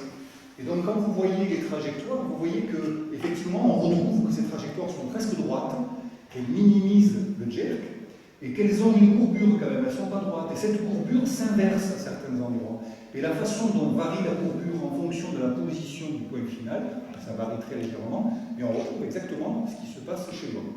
Alors, c'est très intéressant de voir que en fait, la machine ici va nous servir à tester un critère qui est issu des sciences du vivant. Et ce qui est marrant, c'est que même les courbes de vitesse, quand se forment de cloches, on les retrouve dans ce cas-là. Alors, ça, c'est des critères qui, pour le biologiste, par exemple, qui n'est pas matheux, qui n'a fait pas de l'automatique, vont paraître un petit peu magiques. Tiens, les courbes doivent être comme ça, les trajectoires doivent être comme ça. Mais nous, en tant qu'ingénieurs qui travaillons toute la journée sur ce genre de choses, eh bien, moi, ça ne me surprend pas du tout que les courbes aient cette allure. Et je dis, oui, c'est tout à fait simple. On met ici ce qu'on appelle le filtre du second ordre, c'est-à-dire que les signaux qui passent entre l'énergie du motoneurone et la force suivent un type de filtrage qui va induire ce phénomène. Et donc, je peux, en ayant une culture d'ingénieur, communiquer avec une personne qui a cette culture scientifique et lui dire, c'est pour ça qu'on observe ça. Vous voyez ? Et donc, voilà. Alors, quel est le problème qu'on résout quand on fait ça? C'est difficile de répondre. Parce que d'un point de vue de la robotique, ce geste-là, avec les algorithmes que je vous ai fait voir, je sais le faire. Je n'ai pas besoin d'utiliser des modèles issus du vivant. D'un point de vue des neurosciences, je ne peux pas dire que parce qu'en utilisant un modèle de robot humanoïde, j'obtiens des trajectoires qui ont des similarités, je résous un problème en neurosciences. D'accord? Donc, en fait, ça intéresse, donc c'est très difficile à publier, et ça intéresse, vous voyez, des communautés qui sont interdisciplinaires et qui essayent de montrer qu'en fait, on construit des ponts. Et c'est ce qu'on fait souvent actuellement. Entre les différentes disciplines, on se rend compte qu'on construit des ponts, qu'on a des analogies, que les cultures différentes permettent de faire évoluer, de décloisonner des choses. Donc c'est en ce sens-là principalement que le résultat est intéressant. Voilà, alors je conclue sur une dernière image, je ne vais pas vous montrer tout ça, pour montrer l'aspect biomécanique. Ici, par exemple, on reconstruit l'activité musculaire d'un sujet à qui on demande de faire des mouvements assez complexes. Vous voyez, on l'a mis sur un pied, il doit tenir l'envers vertical, on lui demande de pointer, on l'a contraint au maximum dans son mouvement pour essayer de comprendre comment le système nerveux organise le mouvement. Avec nos systèmes de reconstruction de mouvement, eh bien, on retrouve l'activité musculaire et on peut la simuler avec les outils de simulation issus de la robotique. Et ensuite, ici, quand on le fait, nous on fait certaines hypothèses. Je vous rappelle, je vous disais, quand on génère des mouvements, on prend des hiérarchies. On dit, je dois faire ça, avant ça, avant ça. Et donc, on peut tester si la hiérarchie que je propose est la même que celle qui est obtenue chez l'homme. Et donc, ça offre également, vous voyez, ces outils de la robotique, un moyen de répondre à des hypothèses en biomécanique sur l'organisation du contrôle moteur humain. Ce qui explique pourquoi, de plus en plus, dans les conférences de biomécanique, il y a des sessions de robotique humaine. Voilà, je ne vous en dis pas plus. J'espère que vous allez me poser de nombreuses questions. Et je vous remercie pour votre attention.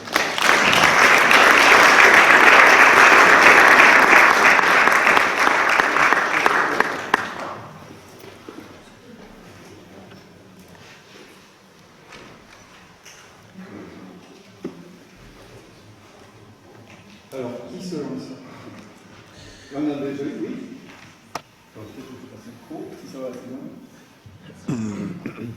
Pas plus loin. Voilà.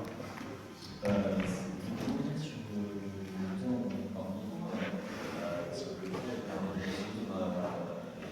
problèmes si jamais on a un accès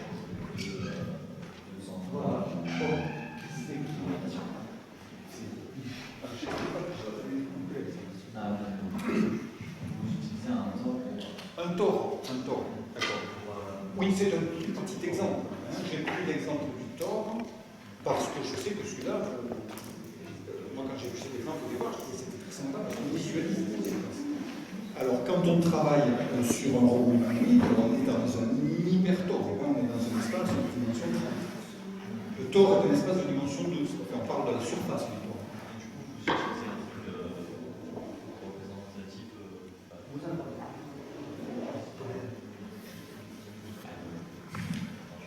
Voilà, il faut l'approcher. Du coup, vous utilisez un truc comme Luce NLP en tant que travaillant dans ce domaine? Non, parce que ce sont des espaces, c'est les espaces dans lesquels on va travailler, on va décrire les outils mathématiques qu'on va utiliser, mais vous savez qu'un espace au-delà de 4, au-delà de 3, on n'arrive pas à se représenter. Même si on vous dit de représenter l'espace avec la variable temporelle, quatrième dimension, on ne peut pas le pressentir avec nos sens. On peut l'imaginer. Mais après, les grands espaces de tous les angles du robot, on ne peut pas les visualiser. C'est pour ça que celui-là permet un aspect pédagogique, parce qu'on permet de visualiser, donc on comprend. Et après, il faut projeter en se disant que c'est le même principe dans les espaces de la dimension complémentaire. Et une chose qui m'a choqué sur ce fameux tort, c'est que les surfaces interdites en rouge étaient disjointes dans la représentation physique et elles semblaient connectées sur le tort. Oui, parce qu'elles sont transformées par le mouvement du robot. Elles sont dépendantes de la configuration du robot. C'est-à-dire qu'elles sont en rouge toutes les zones dans lesquelles une partie du robot est en contact. Et elles peuvent être connectées par Oui, parce que vu qu'elles sont placées l'une sous l'autre par rapport au point de départ, elles sont... avec des angles, ça... Voilà. Il y a des moments où le robot passe par les deux. D'accord? Oui, oui. Donc ça crée une connexion. Ah oui, parce que un robot passe à la fois par deux zones disjointes. Voilà, le petit système traverse à des moments les deux zones à la fois. Voilà. Alors on peut aller sur des questions plus sociales, hein, par rapport aux robots, toutes ces choses-là, des questions que vous avez peut-être en tête avant d'arriver ici. Il n'y a que deux micros. Allez, à vous. Oui, si je comprends bien aujourd'hui, on essaie quand même de se rapprocher du mode de fonctionnement binaire, mais sans vraiment connaître comment il fonctionne. D'accord. Alors, bon, moi je vous ai montré des liens avec l'homme, avec le modèle humain. Alors, j'en ai beaucoup d'autres à vous montrer, j'ai essayé d'en prendre un dans un sens, un dans l'autre. C'est une façon d'aborder la question. Il faut savoir que dans un laboratoire de robotique, il y a certaines personnes que ça passionne, à travers la robotique, d'étudier l'homme. Il y en a d'autres qui ne sont pas du tout intéressés par ça, qui sont fondamentalement intéressés par le robot en tant que machine elle-même, qui sont passionnés d'informatique et qui ne se demandent pas... Donc, ce n'est pas la démarche de tout le monde. Mais quand on essaie effectivement de s'inspirer du modèle humain, ben on regarde tout ce qui est disponible. Et effectivement, sur l'homme, on ne comprend pas grand-chose. Hein, on commence à comprendre bien son anatomie, on commence à comprendre bien la répartition des centres moteurs, le rôle du cortex, du cervelet, de la moelle épinière, on sait à peu près où sont localisés les différents centres moteurs. Mais après, il y a plein de choses que l'on ne connaît pas. Donc, on arrive chaque fois à la limite, on utilise ce qui est disponible, et avec en plus une approche d'ingénieur sur une machine qui est très très loin de l'anatomie humaine, mais on trouve quand même des liens, vous voyez, qui ont du sens, qui sont intéressants. Alors, l'humain, la particularité, c'est que d'une façon, la marche, le côté physique n'est pas inné, c'est quelque chose qu'il apprend progressivement. Est-ce qu'aujourd'hui, au niveau de la robotique, on commence à mettre en place des algorithmes d'apprentissage? Voilà. Qui va apprendre tout seul à se relever, à trouver le meilleur algorithme, la meilleure façon de se relever. Alors, il y a donc la question de l'apprentissage et une discipline à part entière de ce qu'on appelle l'intelligence artificielle, et qui est une question d'identifier à l'intérieur de bases de données de l'information, d'arriver à retrouver de l'information pour arriver à s'en servir. Donc on voudrait par exemple rendre ces machines capables de traiter des bases de données pour extraire de l'information, pour pouvoir la réutiliser après. Alors ce mot apprentissage a un sens en robotique, okay, ce n'est pas du tout sûr que ce soit comme ça que notre cerveau fonctionne. On pense effectivement que des méthodes de réseau de neurones, par exemple, artificielles, essayent d'approcher un petit peu ce qui se passe dans notre cerveau. Mais il faut faire très attention, toutes ces questions, tous ces mots, réseau de neurones, intelligence artificielle, apprentissage, ça c'est très dangereux. Parce que, donc, vous voyez, je suis le premier à faire un lien avec les sciences du vivant, et je le trouve très intéressant. Pour autant, il faut faire très attention de bien comprendre qu'il s'agit ici d'une machine mécanique, et que certaines questions que l'on se pose vont être connectées à des questions qui se posent dans les sciences du vivant, qui ont un sens dans les sciences du vivant. Et là où c'est dangereux, c'est lorsque ces mots véhiculent quelque chose qui, pour le grand public, prend du sens, et que tout d'un coup, on projette sur ces machines des capacités émotionnelles, et on se met à penser finalement que c'est un petit peu des êtres humains primaires, alors que ça n'a rien à voir, hein, c'est des machines. Et on utilise simplement ce que l'on extrait comme principe et comme élément bien identifié du fonctionnement humain, voilà, pour faire des parallèles et pour faire cette recherche interdisciplinaire exploratoire, mais très maîtrisée. Voilà. Donc à la fois on est passionné par ça, et à la fois il faut bien faire attention, surtout de ne pas faire un amalgame.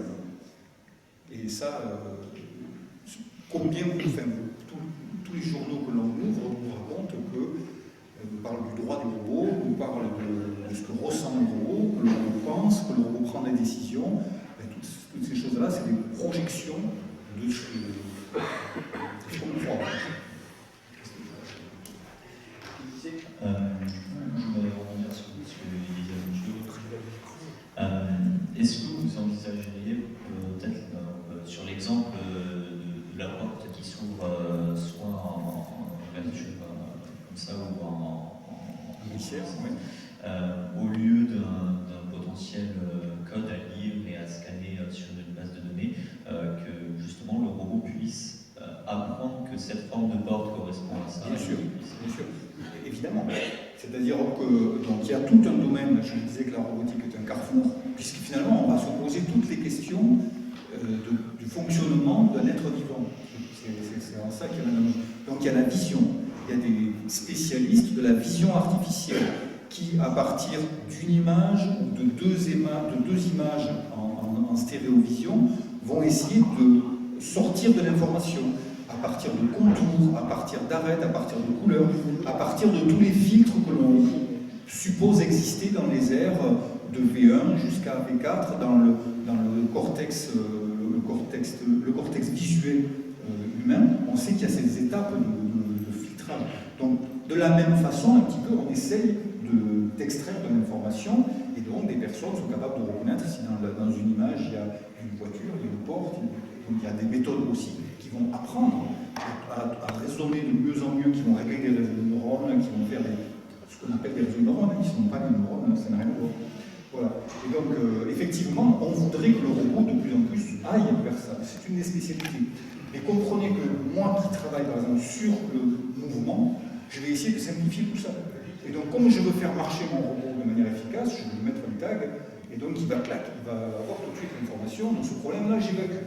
De la même façon, la perception visuelle, au lieu d'utiliser souvent un algorithme de vision compliqué, j'utilise mes caméras qui sont déportées avec des marqueurs, ce qui fait que je sais en permanence où est mon robot, et les questions de perception, le lien entre l'oreille et la vision, toutes ces questions qui sont fondamentales, je les évacue parce que je me concentre sur le mouvement. Peut-être un tort, hein, parce que quand on coupe les choses, peut-être on ne comprend pas justement. Mais bon, on ne peut pas faire autrement.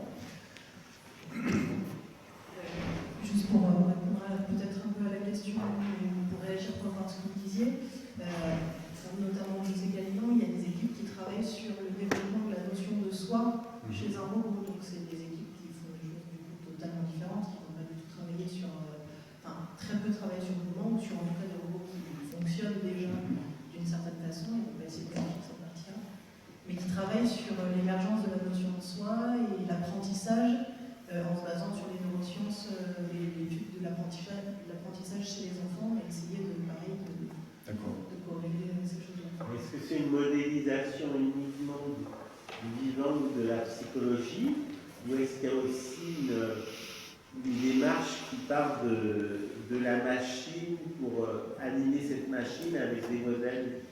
D'après ce que vous dites, c'est simplement une modélisation du Je ne connais pas tout le détail parce que c'est juste, j'ai assisté à une thèse sur ce domaine-là et c'est pas mon domaine professionnel. Alors, ce qu'il faut savoir, c'est qu'en robotique, nous sommes libres. Il y a des milliers de laboratoires de recherche dans le monde, il y a des boîtes privées qui travaillent. Donc, chacun aborde ces questions sous un angle spécifique. J'ai des collègues qui travaillent, par exemple, sur le système visuel de la mouche et qui ont compris comment les homotidis de la mouche permettaient à la mouche d'aller se poser. Dès qu'on éteint la lumière, une mouche ne sait plus voler. Donc, utiliser cette fonction comme un système robotique. D'autres ont travaillé, comme nous le faisons, sur la locomotion humaine.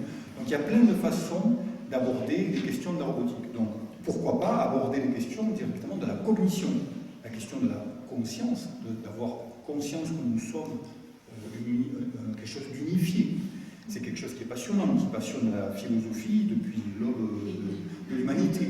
Donc on peut se dire, bien, je vais essayer de me poser la question sur la machine, de savoir, par exemple, l'émergence de la conscience. Ça me semble quand même une façon de faire de la recherche où on peut dire un peu tout et n'importe quoi. Donc, vous voyez, ça devient très dangereux, ça. Par contre, la démarche que nous suivons ici... Je pense que le but, en fait, était surtout de voir quelle capacité d'apprentissage en fait, autonome le robot pourrait avoir. Effectivement, ça pose... Mais vous voyez, on va devoir définir, on est des scientifiques, on va devoir définir les choses. Qu'est-ce qu'on appelle... C'était pas forcément la conscience de soi, c'était la notion du soi qui permettait au robot d'apprendre, en fait. Il avait... D'accord. Enfin, c'était... Voilà. Alors, enfin, vous pouvez le lire sur Internet. Vous voyez, vous allez avoir, il y a des thèses qui se soutiennent dans des tas de domaines autour de la robotique. Il y a des gens qui font de la robotique cognitive, qui vraiment s'intéressent à essayer de sortir des modèles et in fine, ils apprennent des choses rudimentaires et où ils montrent pour essayer de valider leur approche. Pourquoi pas, hein, je veux dire, il faut chercher, il faut essayer de développer toutes les idées possibles. Voilà. Mais cette question est fondamentale, au fond. C'est-à-dire, ce que je vous ai montré, j'ai essayé d'être carré, d'être rationnel, mais cette question me passionne, de savoir comment se fait-il que nous, en tant qu'êtres humains, nous sommes capables de combiner l'information tactile de notre peau, l'information somesthésique de notre corps, la vision, l'audition, tout ça se combine avec notre contrôle moteur en quelque chose qui est unique. C'est-à-dire, vous n'êtes pas plusieurs systèmes, vous vous percevez comme quelque chose d'unique. Donc ça veut dire que tout ça est parfaitement intégré. Comment ça fonctionne? Donc c'est une question qui est passionnante. Il n'y a pas un roboticien qui ne se pose pas cette question. Après, la question, c'est de savoir est-ce qu'on est qualifié pour apporter une réponse. Eh bien, je vais vous montrer que si on aborde la question, par exemple, par le lien sensorimoteur, c'est-à-dire par les fonctions qui sont très terre-à-terre, comme on le fait, faire bouger une articulation, et finalement, on peut aborder ces questions-là.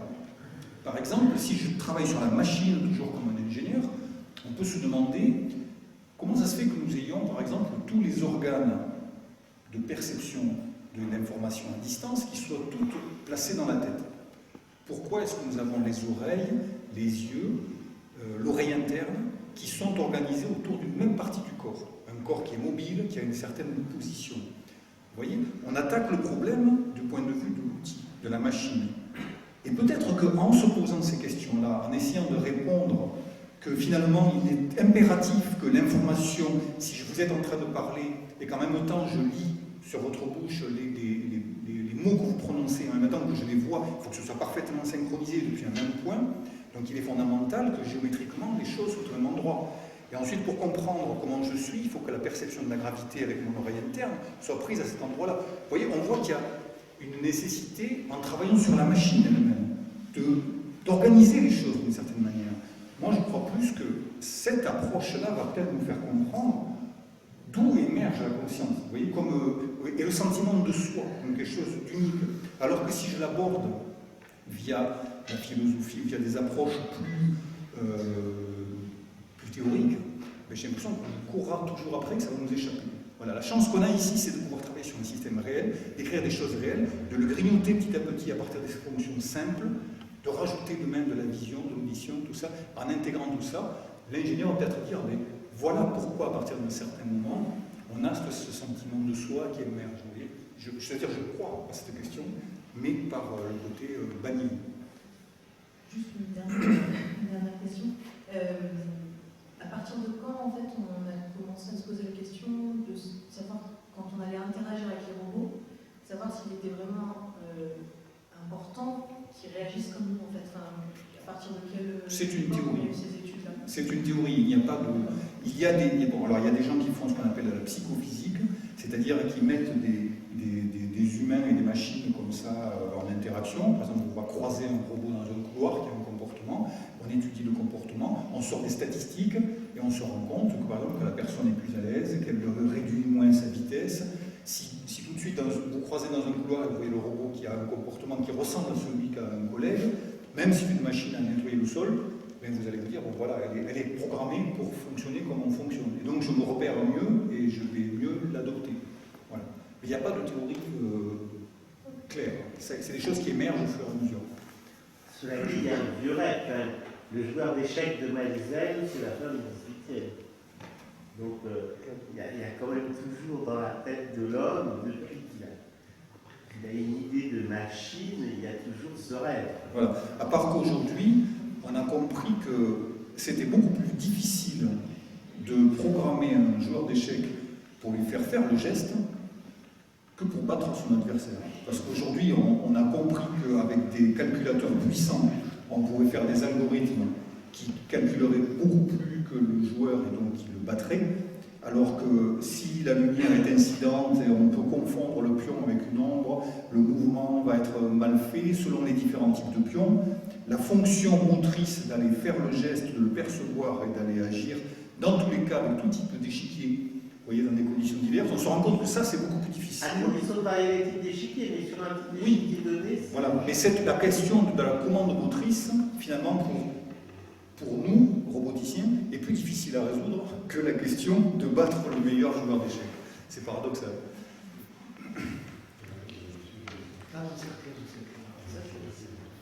C'est à toi. Deux petites questions enchaînées. Est-ce qu'on a la possibilité de définir le centre de gravité localisé dans un morceau solide? Oui. Et donc, deuxième question, est-ce qu'on a déjà joué avec un changement d'échelle du temps pour regarder, à partir d'un mouvement assez tranquille, ce qui adviendrait de l'équilibre du robot si jamais on multiplie par. On divise par 100 le temps et donc on multiplie la quantité de mouvement par 100. Oui, donc on sait que la dynamique va être complètement différente. Dans la mesure où on sait que les forces qui sont produites, qui sont le résultat de la variation de la vitesse, qui sont proportionnelles à l'accélération, donc sont proportionnelles à l'accélération. Donc on sait que le facteur temporel est immédiat, et donc si on peut rejouer un film de cinéma en le faisant tourner 2 fois plus vite, on se rend compte que ça ne correspond pas à quelque chose qui est faisable en pratique. Voilà, on se dit si le même mouvement était exécuté, la personne perdrait l'équilibre et ça ne fonctionnerait pas. Donc effectivement, si on change l'échelle temporelle, on ne sera plus en phase avec notre mécanique classique usuelle. Je ne sais pas si ça répond à votre question.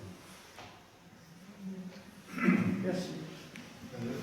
Je pense surtout à l'homme augmenté ou à l'homme réparé, où on voit apparaître des machines qu'on greffe directement sur le corps humain. Transhumanisme. Est-ce que, est-ce que vous avez ce type de recherche? Est-ce que la recherche, il y a des analogies avec ce que vous faites? Alors, la seule analogie que je verrai, c'est au niveau de tout ce qui est prothèse, exosquelette, par exemple. C'est-à-dire que les travaux que l'on développe ici sont directement utilisables, et les technologies sont les mêmes, sur un exosquelette. Un exosquelette est un système qui est un système de carcan qui vient entourer certaines parties du corps et qui vont permettre soit d'aider un mouvement chez une personne qui a perdu, par exemple, les capacités motrices, suite à un AVC, par exemple, et donc qui vont, dans un premier temps, par exemple, permettre de faire la rééducation, puisqu'on sait que quand on a perdu ses capacités motrices dans dans les premiers jours, dans les premières semaines, il est important de refaire les mouvements. Donc le robot peut permettre de faire des mouvements corrects, d'entraîner les personnes à faire les bonnes synergies, les bonnes coactivations angulaires. Et donc on peut faire cette rééducation que sinon un praticien devrait faire à la main pendant des heures en essayant de le faire correctement. Donc il y a beaucoup de recherches dans ce sens-là pour essayer d'automatiser ces choses-là, que la personne puisse le faire chez elle, aller plus vite dans la récupération. Aussi, donc au-delà de la récupération, puisqu'il y a certaines phases où par exemple il n'y a plus de récupération, on va imaginer avoir un système qui va pallier l'absence de force motrice. Et donc, par exemple, chez un paraplégique, va le porter ou va lui permettre de faire des mouvements alors qu'il n'a plus la capacité. Donc il y a pas mal de recherches qui est faite dans ce sens-là. Il y a un exosquelette qui est construit par le CEA, qui s'appelle EMI, et où même la recherche essaie d'aller connecter carrément les aires motrices du cortex prémoteur, du cortex moteur, pour prendre des signaux et utiliser ce signal pour aller, in fine, actionner l'exosquelette. Voilà. Donc nous venons en périphérie, on n'est pas du tout dans cette interface cerveau-machine, qui est d'ailleurs secret défense, hein, mais on discute souvent avec ces gens-là pour essayer, dans l'actionneur lui-même, parce qu'il faut avoir cette capacité que l'exosquelette soit transparent. C'est-à-dire que lorsque, par exemple, si vous, en sujet sain, vous portez l'exosquelette, il faut que vous ne sentiez pas la machine. Il faut qu'elle puisse disparaître, c'est-à-dire qu'elle-même compense sa gravité. Voilà. Elle est présente, mais elle compense sa gravité. Bon, alors ça ne marche pas à 100%. Mais lorsqu'on bouge, par exemple, il doit nous accompagner dans le mouvement sans qu'on le sente. Il doit avoir cette capacité. Et après, évidemment, si on choisit de rajouter une force, alors là, il vient la rajouter. Mais pour avoir cette capacité de compenser la gravité, eh bien, c'est les mêmes algorithmes, c'est le même savoir-faire. Donc, en ce sens-là, oui.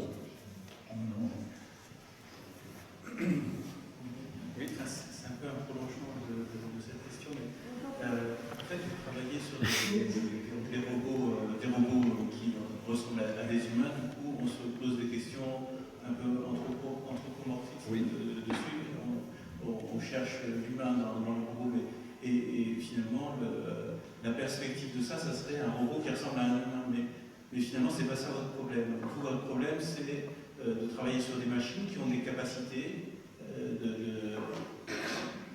qui ressemblent à l'humain, mais pour s'intégrer dans un monde humain. Et quelle est la perspective en fait de ces capacités? Qu'est-ce que vous visez? Quelles sont les prochaines étapes finalement que vous cherchez à acquérir, à obtenir, indépendamment justement d'une perspective anthropomorphe de ressembler à un humain? Alors, vous l'avez compris, ce qui motive le plus le roboticien, c'est d'arriver à commander, à faire bouger en équilibre ce système-là, qui est particulièrement complexe. On a dit toutes les difficultés qu'il y avait à le commander. Le fait qu'il y a beaucoup de degrés de liberté, le fait qu'il est instable, le fait qu'il est sous-actionné. Donc, le roboticien, il est passionné par le fait d'arriver à résoudre ce problème. Et évidemment, derrière, il y a cette conviction que l'on apporte une culture d'ingénieur à ce corps anthropomorphe qui est l'objet le plus cher que nous ayons. Donc en fait, c'est une exploration de la structure anatomique humaine avec une pas limitation, parce qu'on en est très loin. Il y a moins de degrés de liberté, mais quand même on a cette structure avec 2 jambes, 2 bras, une tête. C'était question de la tête. Pourquoi les robots humanoïdes devraient avoir une tête? Vous voyez, toutes ces questions, c'est des questions qui sont profondément liées à la compréhension de la machine humaine. On les aborde par ce côté de l'ingénierie. Et derrière, eh bien, on voit que la société entière voit des applications. C'est pas nous qui sommes allés chercher Airbus dans nos laboratoires. C'est eux qui sont venus taper à notre porte, et d'autres industriels viennent chaque jour en nous disant « je veux comprendre ce que savent faire ces machines ». Parce qu'il faut savoir, Airbus, par exemple, les chaînes d'assemblage qu'il y a à Toulouse, vu la taille de l'avion, l'assemblage final, à 87%, il est fait à la main. Donc ça veut dire que c'est des personnes qui vont faire des millions de trous, qui vont mettre des rivets, parfois penchés dans des postures qui ne sont pas très agréables, qui créent des troubles musculo-squelettiques. Et donc l'industriel se dit, est-ce que si je construis un robot, il va faire plusieurs tonnes. C'est la solution qu'a choisi Boeing, de faire des infrastructures géantes où il faut daller des choses en béton, il faut faire des trucs extrêmement compliqués. La question, c'est de se dire, est-ce qu'on n'est pas plutôt capable de faire des petites machines qui se rapprocheraient par leur morphologie le plus possible de celle qui est conçue pour les ouvriers, pour aller agir et faire ces tâches répétitives de manière fiable. Voilà. Donc nous, on s'intéresse à ce robot humanoïde parce que c'est la compréhension de l'homme sous l'aspect machine. Vous voyez, on a cette approche de roboticien, et je suis sûr que n'importe qui met le doigt là-dedans, qui commence à essayer de faire marcher un bipède, quand vous le voyez marcher, c'est un bonheur, c'est génial, c'est un Lego gigantesque, et toute la journée on s'amuse avec ça. Et quand vous voyez derrière la société qui vous dit, attends, mais ça m'intéresse, parce que peut-être que demain, je vais soigner des gens qui n'arrivent plus à marcher, je vais remplacer des métiers qui sont très pénibles, et donc vous voyez que vous êtes un carrefour de trucs, et ça prend tout son sens. D'accord, mais le sens de ma question, c'était pas ça. Imaginons qu'on ne s'intéresse pas à un humain, mais à construire une nouvelle machine qui ait un maximum de capacité. On ne la ferait pas forcément ressembler à un humain. Pas forcément, bien sûr que non. Tous les robots que je vous ai fait voir au départ n'ont pas la forme. Vous voyez, le robot sous-marin, ainsi de suite. Il n'y a aucune raison de leur donner une forme anthropomorphe. Disons qu'on peut dire qu'il y a tout un spectre de la robotique. Il y a à un bout, il y a votre lave-vaisselle, qui est une machine qui fait un seul truc, qui lave la vaisselle. Donc il y a une forme de cube qui n'est pas du tout anthropomorphe et qui est avec une porte et on met la vaisselle dedans, mais ça marche super bien. On en a tous un. Parce que c'est fiable. Ou le lave-linge. Et à l'autre bout, vous avez tous les robots imaginables, et puis au bout du spectre, il y a le robot qui aurait la même morphologie que l'homme. Alors celui-là, il est super dur à réaliser. Parce que nous avons fait ce choix. C'est un choix de roboticien. Mais on peut imaginer que vous explorez. La réponse, je comprends, c'est non, mais on aurait pu imaginer d'explorer d'autres pistes de robots ayant un maximum de capacité. Mais c'est ce qu'on fait tous les jours. Il y a des gens qui s'intéressent aux robots de type anguille, il y a des gens qui vont faire des robots sous-marins avec des formes particulières, il y a des gens qui font des robots pour remplacer dans des tuyaux, il y a des endoscopes, il y a des tas de systèmes, il y a des robots, ils ont des formes, il y a des robots gélatineux qui s'inspirent des tentacules de la pieuvre, il y a plein de choses dans tous les domaines. Moi je ne vous parle que de la robotique humanoïde parce que c'est mon métier. Mais effectivement, on peut imaginer rendre perfectionner toute forme de système. Et plus on va vers une tâche particulière, c'est ce qui se passe dans la nature, hein. Plus un être vivant est dédié à une fonction particulière, plus son bec prend une forme particulière, plus son morphologie, puisqu'on est de plus en plus convaincus, nous roboticiens, que l'intelligence, c'est pas quelque chose qui est dans le logiciel, qui est uniquement dans le cerveau, elle est partout dans le corps. Et donc on est convaincu que l'intelligence, elle est incarnée à tous les niveaux. Donc, effectivement, en fonction de la tâche, le robot doit s'adapter. On parle d'un robot bien particulier. C'est un choix. Oui. Vous avez, je rebondis sur ce qui a été dit, parce que ma question, ma remarque est plus proche. Moi, je me demandais un petit peu justement quelles étaient les trajectoires des industriels de toutes sortes, et si le processus lui-même de conception et de réalisation ne devait pas être repensé maintenant par un couplage, et je pense à des choses complexes, par exemple des démantèlements, où on pourrait envoyer des robots, sans aller jusqu'à Tchernobyl et Fukushima, effectivement, des souplesses de fonctionnement, mais alors à ce moment-là, ça suppose que l'industrie pense la conception et le process en fonction des facultés du robot, et pas l'inverse, c'est-à-dire est-ce qu'il y a à l'heure actuelle ce retournement de situation, si je dis, qui permettrait des trajectoires industrielles. Vous avez parfaitement raison. Ce que vous dites est parfaitement juste. C'est-à-dire que si là, Airbus est en train de s'intéresser, Airbus a des reins suffisamment solides pour se permettre de mettre une partie de ses moyens dans ce type de recherche. Airbus, Total, il y a des grandes boîtes comme ça qui sont en train de faire petit à petit cette démarche. Donc, ils viennent vers nous parce que nous sommes parmi les plus identifiables avec ce type de capacité.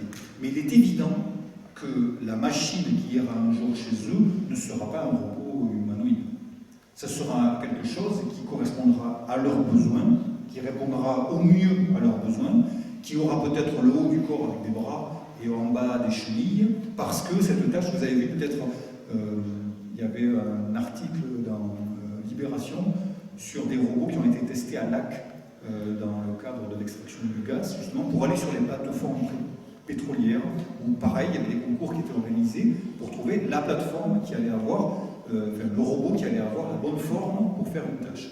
Voilà. Donc ça ne pourra se faire que le jour où il y aura cet engagement des industriels qui développeront des laboratoires de recherche associés ou je ne sais pas quoi, avec des compétences comme les nôtres et d'autres, avec des constructeurs de robots aussi, qui iront vers le design de machines qui seront dédiées à leur application, voilà. Qui ne seront pas des robots humanoïdes, je suis convaincu.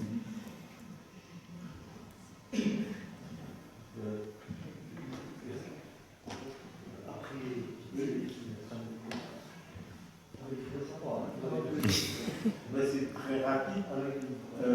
Est-ce que pour vous, c'est sûr, est-ce que pour vous, l'imprimantes 3D dont on parle beaucoup, après tout, il y a le capteur, il y a l'action, même si ce n'est pas mobile, est-ce que ça fait partie d'une certaine façon de la robotique ou pas, dans votre classification?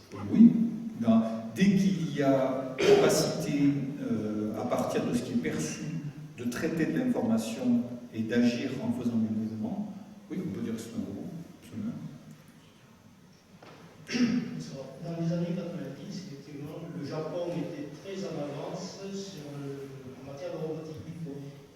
Comment a évolué cette technique ou science en fait, au fil des temps, puisqu'en fait on en parle depuis très longtemps. Au Japon Entre le Japon, l'Europe, les États-Unis, comment s'est fait la bataille de la robotique en fait, dans l'espace de 30-40 ans. D'accord. Donc il faut voir donc, la famille des robots P2 jusqu'à P4 qui a donné le robot Asimo, un petit robot Asimo qui est le seul humanoïde que j'ai vu courir, qui ne décolle pas beaucoup du sol, hein, mais vous savez que quand on court, il y a des phases de vol. Il y a un moment où on n'a plus de phase de double support, mais on est soit sur un pied, soit sur l'autre, soit en vol. Il y en a un seul qui fait ça, c'est le petit robot Asimo, donc qui est une perfection dans le genre. Là aussi, il n'y a pas de communication véritable, c'est des choses qui sont protégées dès qu'il y a des enjeux un petit peu forts. Donc, le savoir-faire des Japonais en termes de haute technologie, hein, que l'on connaît dans tous les domaines qui vont de l'appareil photo, le high-tech, la voiture, ainsi de suite, se retrouve en robotique humanoïde. Le robot HRT2, celui que vous avez vu évoluer sur la plupart des vidéos que je vous ai montrées, à 10 ans, on l'utilise facilement 4 à 5 heures par jour depuis 10 ans, et il marche très bien, il est maintenu. Donc voilà, l'avantage qu'il y a, c'est que la technologie, vous avez vu le robot Aldébaran, Roméo, là, je vous ai fait voir, il n'a jamais marché. Voilà. Il nous manque en France la maîtrise, il faudrait peut-être un robot allemand voilà, qui arrive avec quelque chose qui fonctionne, qui marche bien. Donc il faut comprendre que c'est une technologie naissante, hein. Il faut que les industriels se disent, aujourd'hui on parle par exemple de robots maraîchers, il y a la société Nayo qui fabrique des robots maraîchers, on en parle de plus en plus. Si c'est des choses qui ont un retour et que les gens savent que ce robot leur a permis effectivement de répondre à un problème, il est fiable, il n'est pas cassé au bout de 3 jours, donc il va y avoir un engouement des industriels, la pompe va s'amorcer, et ainsi de suite. Au Japon, il y a eu d'abord, c'est une société qui a beaucoup de goût pour la machine, hein, de par sa philosophie à la base, de par l'animisme. Donc la machine est beaucoup plus acceptée. Donc les Japonais sont beaucoup plus fervents de ce genre de choses. Nous, on est plus attirés vers la bonne bouffe, ou de l'art, ou des choses comme ça. C'est pas notre culture. Donc déjà, on ressent ça de manière plus réticente. Et les Japonais, voyant leur société vieillir, se sont dit, eh bien, ça va être une machine qui va nous rendre service et qui va nous permettre de garder notre productivité. Donc c'est pour ça qu'il y a eu cet engouement, c'est pour ça que des boîtes comme Kawada, qui sont des gens qui travaillent dans le génie civil, se sont mis à investir. Et c'est pour ça aussi qu'en France, on a beaucoup de mal à faire bouger Airbus ou autres, comme je vous le disais. Et tant qu'il n'y aura pas ces gens-là avec des gros capitaux qui s'investissent, on n'évoluera pas. Et le Japon a freiné de son côté. Donc aujourd'hui, ils continuent à fabriquer des robots. Hein, ils sont en robotique humanoïde parmi les meilleurs au monde, surtout dans la conception de machines. Disons que nous, on est plus dans le logiciel. Mais ça évolue. Voilà. Si, il y en a encore une. Je vais essayer de parler fort. Oui, juste une petite question peut-être pour terminer. Est-ce qu'il n'y a pas quand même un gros risque derrière de créer du chômage? Parce que bon, c'est bien gentil tous ces robots, il faut que l'on puisque j'ai un robot aspirateur à la maison, j'ai fait tout, il fait ça très bien, donc j'en suis assez fan. Mais in fine, Airbus, quand on met effectivement ce qu'on appelle des cobots, des coopératives de robots, on commence à parler de ce genre de choses. Bon, c'est quand même un accompagnateur de l'ouvrier, mais derrière, bon, c'est quand même aussi une création un peu de chômage. C'est sûr, le travail c'est pris par un robot à la place d'un humain. Alors, ça c'est quelque chose, il faut qu'on ait cette discussion séparée parce que c'est absolument indispensable. C'est une situation surtout qu'il ne faut pas éviter. Hein. C'est même la réflexion qu'il faut avoir. On ne peut pas s'intéresser à cette technologie et voir l'impact que ça a sur la société sans se dire qu'il y a un problème fondamental de réorganisation de la société au fur et à mesure que ce genre de machine arrive.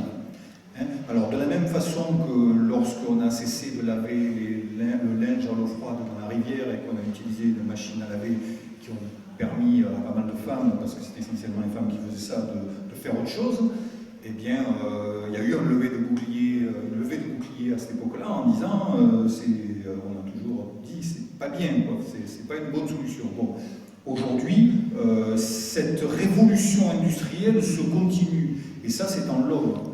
Le fait de se poser ce genre de questions, le fait de fabriquer des machines, le fait de c'est un prolongement de l'homme, c'est quelque chose qu'on ne peut pas arrêter, c'est pas possible. Si nous, par exemple, prenons la décision collégiale en Europe d'arrêter de faire ce genre de machines parce qu'on se dit ça crée des problèmes de société, ça va se développer ailleurs et ça ne s'arrêtera pas. C'est dans l'homme, c'est dans nos gènes. Moi, je suis convaincu que cette recherche de technologie, on ne peut pas l'arrêter. Bien. Donc, ce qu'il nous reste à faire, c'est de se dire, c'est dans l'homme, donc pensons que la machine, comme la machine à laver nous a permis d'aller vers quelque chose de plus intéressant, cette machine, il faut qu'on fasse en sorte que demain, elle fasse une société meilleure. Et donc, il faut que les hommes soient capables de se dire, voilà, on a des nouveaux outils qui arrivent, eh bien, avec les outils, on peut rendre le monde meilleur, on peut aussi faire des armes pour aller tuer d'autres personnes. On peut imaginer que ce genre de robot va être un robot tueur, bien sûr. Hein, quand on fabrique un marteau, un des premiers outils, eh bien, on peut l'utiliser pour fabriquer une maison, pour être bien à l'intérieur, on peut l'utiliser pour aller tuer son voisin, parce qu'on le tient mieux en main qu'une simple pierre qui peut glisser. Donc, ça a toujours été la même question. Donc, l'évolution de la science est inarrêtable, à mon avis, de la pensée, mais une société qui évolue comme la nôtre aujourd'hui doit se poser inévitablement la question de la répartition des richesses. Et ça, c'est un problème. Ce n'est pas les roboticiens qui sont mal placés pour répondre à cette question.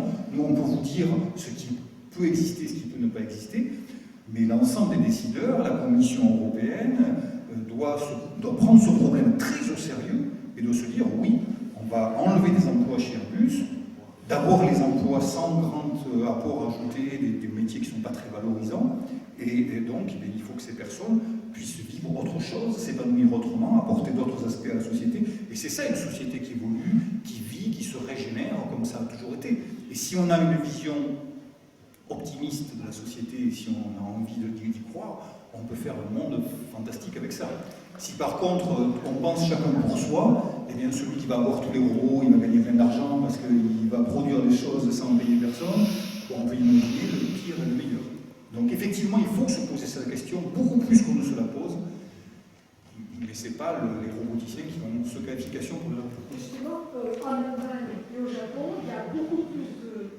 En Allemagne et au Japon, il y a beaucoup plus de robots qu'en France, hein, par personne, par travailleur, et il n'y a pas de chômage ni en Allemagne ni en Japon. Ce n'est pas les robots qui causent le chômage, c'est beaucoup d'autres choses. Mais non, monsieur a raison, c'est une question d'organisation, de type de travail nouveau à trouver, mais ça peut, il y a d'autres blocages. Alors là, je peux vous garantir, en tant qu'économiste, qu'il y a beaucoup d'autres blocages que les robots. Je sais bien qu'effectivement en Allemagne, dans des pays comme l'Allemagne, il y a effectivement plus de robots, c'est clair, mais il faut avoir une analyse un peu plus fine, je pense, au niveau de quel type d'industrie sont utilisés ces robots. Mais il est évident qu'en quand on regarde effectivement la production automobile, avant, il y avait beaucoup de choses qui étaient faites à la main, il y avait beaucoup d'employés. On parlait de 100 000, plus de 100 000 employés dans les usines. Aujourd'hui, on l'a bien vu, l'arrivée des robots. Tout le monde, à l'époque, dans les années 70, disait oh, non, les robots, au contraire, il va falloir les construire, il faut les entretenir, il faut les régler, tout ça, ça va créer de l'emploi.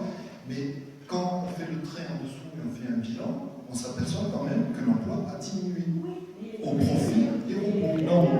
Non, je pense pas. Je pense que toute la société qui évolue sur toutes les nouvelles technologies, globalement, fait que regardez la quantité d'emplois qu'il y a aujourd'hui, la quantité d'emplois qu'il y avait il y a 50 ans.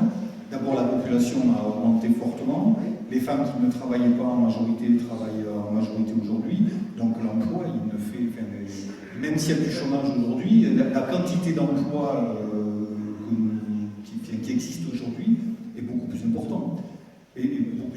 Donc en fait, je ne pense pas que la robotique soit un facteur particulier de détérioration de l'emploi. Je pense que ça crée une mutation et je pense que la société doit l'accompagner. Mais bon, c'est inévitable. Oui, vous avez absolument raison. Je crois qu'effectivement, la société doit évoluer plus vite que les robots qu'elle fabrique. C'est un problème en France. Je me permets, parce qu'on ne le fait pas d'habitude, mais Pierre Vels, certains ici, c'est un exercice, certains ici se rappellent qu'il est venu nous parler déjà de l'industrie. Pour ceux qui se posent certaines questions, il a sorti un livre qui s'appelle La société hyper-industrielle. C'est le nouveau capitalisme productif, qui est remarquable, qui est un compact d'un certain nombre d'orientations industrielles. C'est tranquille, c'est rationnel, c'est bien fait. Et pour répondre à ce que disait monsieur, je signale un ouvrage aussi, alors là je n'ai pas les références pour moi, mais ça doit être facile à trouver, de Pierre-Noël Giraud, qui s'appelle L'homme inutile. Vous avez peut-être lu.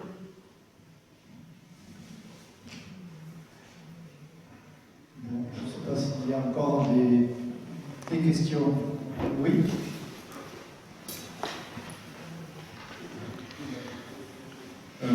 Oui, j'ai vu le petit robot Asimo courir et même sauter sur une jambe. Alors, quelle est la raison de leur avance par rapport aux moyens financiers? Alors, bien qu'il n'existe pas de publication scientifique claire sur ce robot-là, je sais que la principale raison, c'est qu'ils ont réussi à déporter le poids des moteurs en dehors des jambes. Parce qu'en fait, quand on fait un robot comme ça, il faut mettre sur chaque articulation des moteurs puissants qui sont lourds, ensuite des systèmes de démultiplication, qu'on appelle des harmonic drive, qui jouent le rôle de boîte à vitesse, parce que le moteur tourne très vite. À la sortie, il faut un moteur qui fait un axe qui tourne lentement, avec du couple. Et donc, leur idée a été de déporter ces moteurs dans le tronc, à d'autres parties, de telle manière qu'ils ont réussi à alléger les jambes. Et ils ont utilisé principalement cette ruse pour arriver à faire marcher le robot de manière plus dynamique et avec moins de contraintes en avant. Donc ça, c'est la principale raison. Mais je n'ai pas, personne ne dispose de la solution. Une question par rapport au quand on parle de robot industriel, qu'est-ce qu'on parle? Il y a des options, il y a des couches logicielles, des librairies. Oui. Est-ce que ça comprend? Oui, généralement, oui, ce que vous dites, c'est-à-dire qu'il y a la machine elle-même et puis il y a des logiciels qui vont avec. Bien souvent, on achète aussi une maintenance qui nous permet d'avoir des mises à jour régulièrement et d'avoir une réactivité du constructeur lorsqu'il y a une panne. Donc, pour ce genre de machine, c'est très important. Surtout que ça, c'est un prototype, le robot Pyrène, qu'on a conçu avec eux. Donc, moi, je fais une condition, c'était OK, on achète ce robot et pendant 2 ans, on fait une maintenance gratuite incluse dans le prix. D'accord. Et le Roméo, celui qui ne marche pas, oui. Est-ce que je vais être dans d'autres laboratoires ou là, on le voit marcher? Non. Et ça, c'est un robot que j'ai vu faire quelques petits pas chez Aldébaran, alors parce qu'ils ont dû y passer une équipe d'ingénieurs pendant je ne sais pas combien de temps, mais ça ne fonctionne pas. Et aucune de ces machines-là ne marche. D'accord. Par contre, on peut le retrouver. Il y en a 6 exemplaires dans le monde. Voilà.